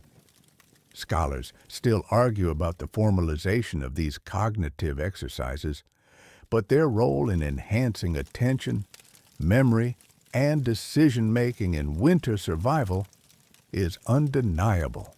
Finally, as you approach the Longhouse, its warm glow cutting through the blizzard, you feel the synthesis of human, animal, and environmental coordination. Every observation, preparation, and improvisation forms a comprehensive system of winter survival. Fringe accounts suggest that these practices were celebrated quietly or ceremonially to acknowledge skill, resilience, and the interconnectedness of life during harsh months. Scholars debate the details, but the underlying principle is unmistakable. Survival in a snowbound Viking world relied on observation, ingenuity, and community cohesion, harmonizing human effort with the rhythms of nature. You step back into the Longhouse, shedding snow from your boots, and are immediately enveloped by the familiar warmth and subtle chaos of domestic winter life. The hearth radiates heat, casting dancing shadows across furs, woven tapestries, and carved wooden beams. Fringe accounts suggest some carvings functioned as mnemonic devices, reminders of seasonal patterns or survival strategies, though historians still debate how intentionally symbolic these were. You sink into the comforting routine of observation, preparation, and storytelling that defines the Longhouse during months-long snowstorms. Food preparation continues with quiet efficiency. Porridge simmers, dried fish rehydrates and fermented dairy is carefully portioned. Fringe sources hint at small ritualized pauses in cooking where ingredients were tasted, portions adjusted, or subtle blessings offered, blending practicality with culture. Scholars argue whether these were widespread practices or localized traditions, but their effect on morale and consistency in sustenance is clear. Children gather near the fire, watching elders recount tales of hunts, storm navigation, and legendary exploits. You notice subtle lessons embedded in every story: how to interpret tracks, predict weather changes, or conserve energy. Fringe accounts suggest that the rhythm, repetition, and gestures in these stories enhanced memory retention. Historians debate whether every narrative was instructional or sometimes purely entertaining, but the integration of survival knowledge with culture is evident. Domestic animals clustered near the hearth, providing warmth, companionship, and occasional alerts to changes outside. Dogs shift restlessly when the wind changes direction, cats purr while nestled in straw, and even small goats huddle together, maximizing heat conservation. Fringe sources suggest these animals also served as subtle environmental indicators, a living network of early warning signals. Scholars still argue about the extent of this integration, but the functional and psychological benefits are unmistakable. Observation is constant. You notice condensation on windows indicating wind shifts, subtle changes in snow outside, and smoke patterns from the hearth suggesting draft issues.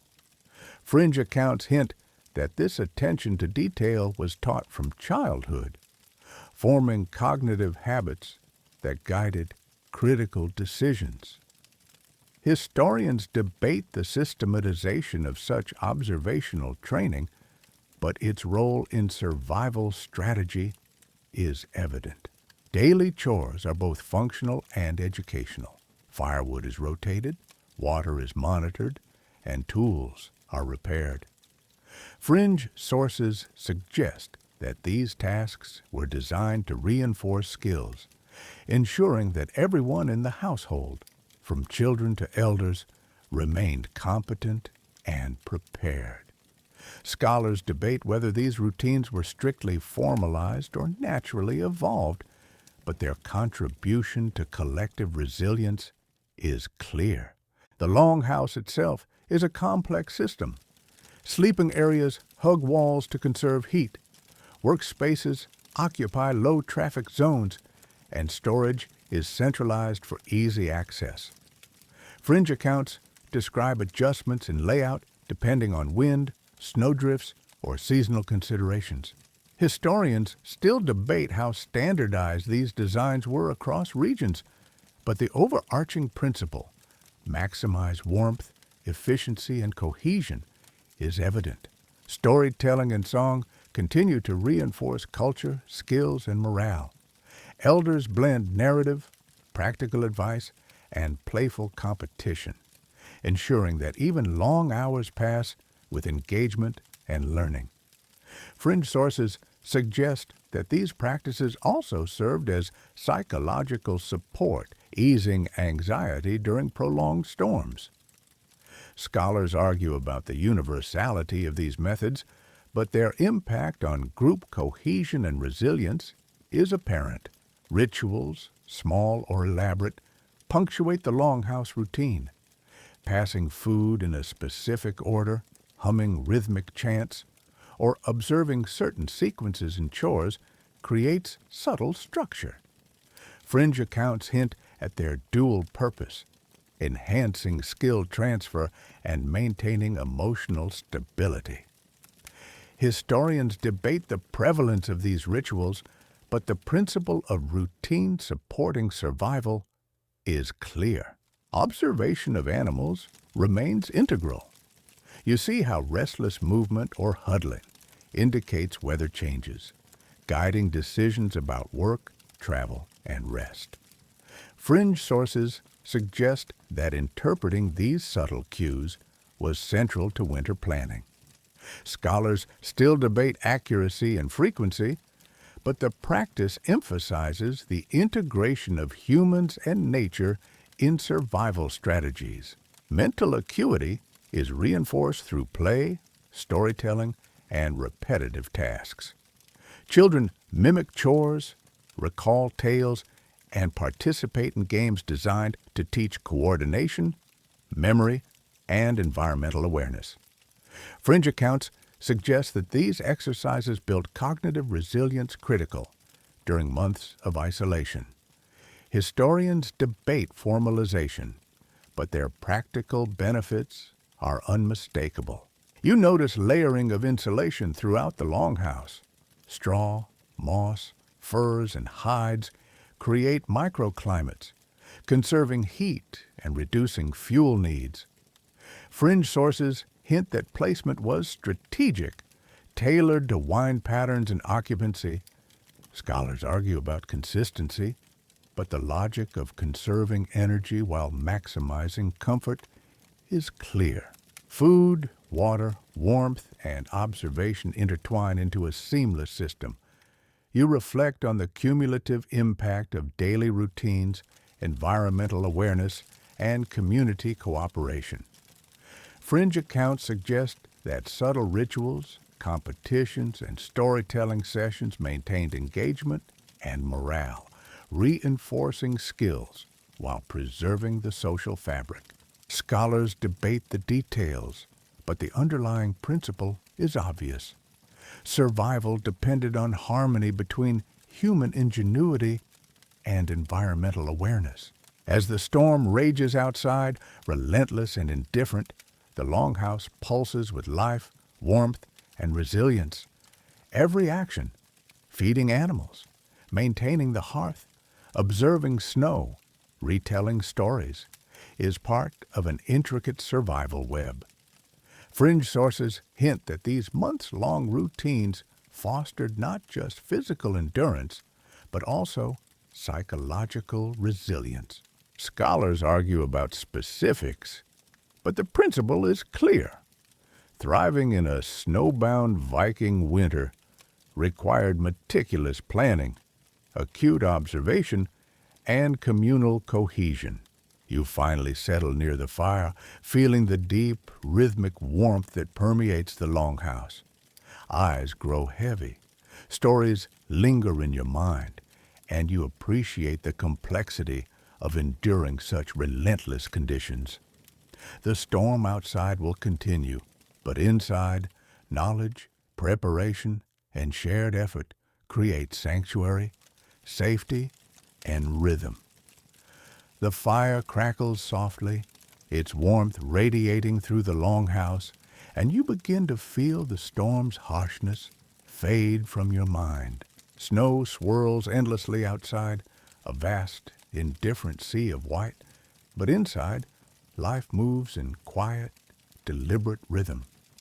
You notice the gentle rise and fall of animal breathing, the muted conversations of household members, and the soft, meditative scraping of tools and firewood. Each sound is familiar, comforting, a reminder that even amid relentless winter, there is stability, routine, and care. You let your mind drift over the day's activities. Every step outside, every chore, every observation contributed to survival. Sledges were maintained, snow-hidden caches checked, fires carefully monitored, and animals fed and watched. Even in the harshest storm, each small action reinforced a system honed over generations. Fringe stories of hidden pathways, reflective hunting techniques, and subtle survival games now seem almost magical, yet you recognize their practicality. Historians may debate the details, but the essence is clear. Preparation and attention to detail are lifelines when the world outside becomes hostile and cold. The Longhouse breathes around you, walls insulated with straw and furs, sleeping areas tucked against warmth, and storage organized with precision. Stories continue, sometimes sung, sometimes whispered, embedding wisdom, memory, and comfort into the very atmosphere. You imagine generations of Vikings performing these same routines, teaching, observing, and surviving together. Fringe accounts suggest subtle rituals, playful competitions, and communal storytelling reinforced morale during months of isolation. Even without direct evidence, the mental and emotional logic is clear. Survival is not only physical, but profoundly psychological. You close your eyes and let the warmth seep into every limb, imagining the frost-covered landscape beyond the windows and the mastery required to navigate it. The snowstorm, relentless and indifferent, becomes a backdrop rather than a threat, a canvas upon which human ingenuity, observation, and community cooperation have drawn intricate patterns of survival. The rhythm of domestic life, the crackle of the fire, the soft murmur of voices, the steady presence of animals creates a comforting continuity. In these quiet moments, you sense the depth of interdependence, humans, animals, environment, and ritual all woven together in a resilient web. You feel reassured, knowing that life endures, adapts, and thrives even under months of relentless snow.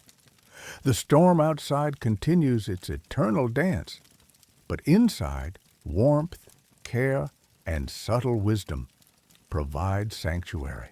You breathe slowly, letting each exhale carry away tension, letting imagination and knowledge intertwine with the comforting cadence of survival. Now, with eyes gently closing, you drift into a world where snow and wind are met with preparation, patience, and community. You are lulled by the quiet crackle of fire, the faint rustle of straw, and the steady heartbeat of life within these walls. Even as the storm rages, you are safe, wrapped in layers of warmth, wisdom, and resilience. Tonight, you rest knowing that the ingenuity, care, and harmony that allowed Vikings to endure month-long snowstorms continues to echo in every detail, in every story, and in the gentle rhythm of life itself.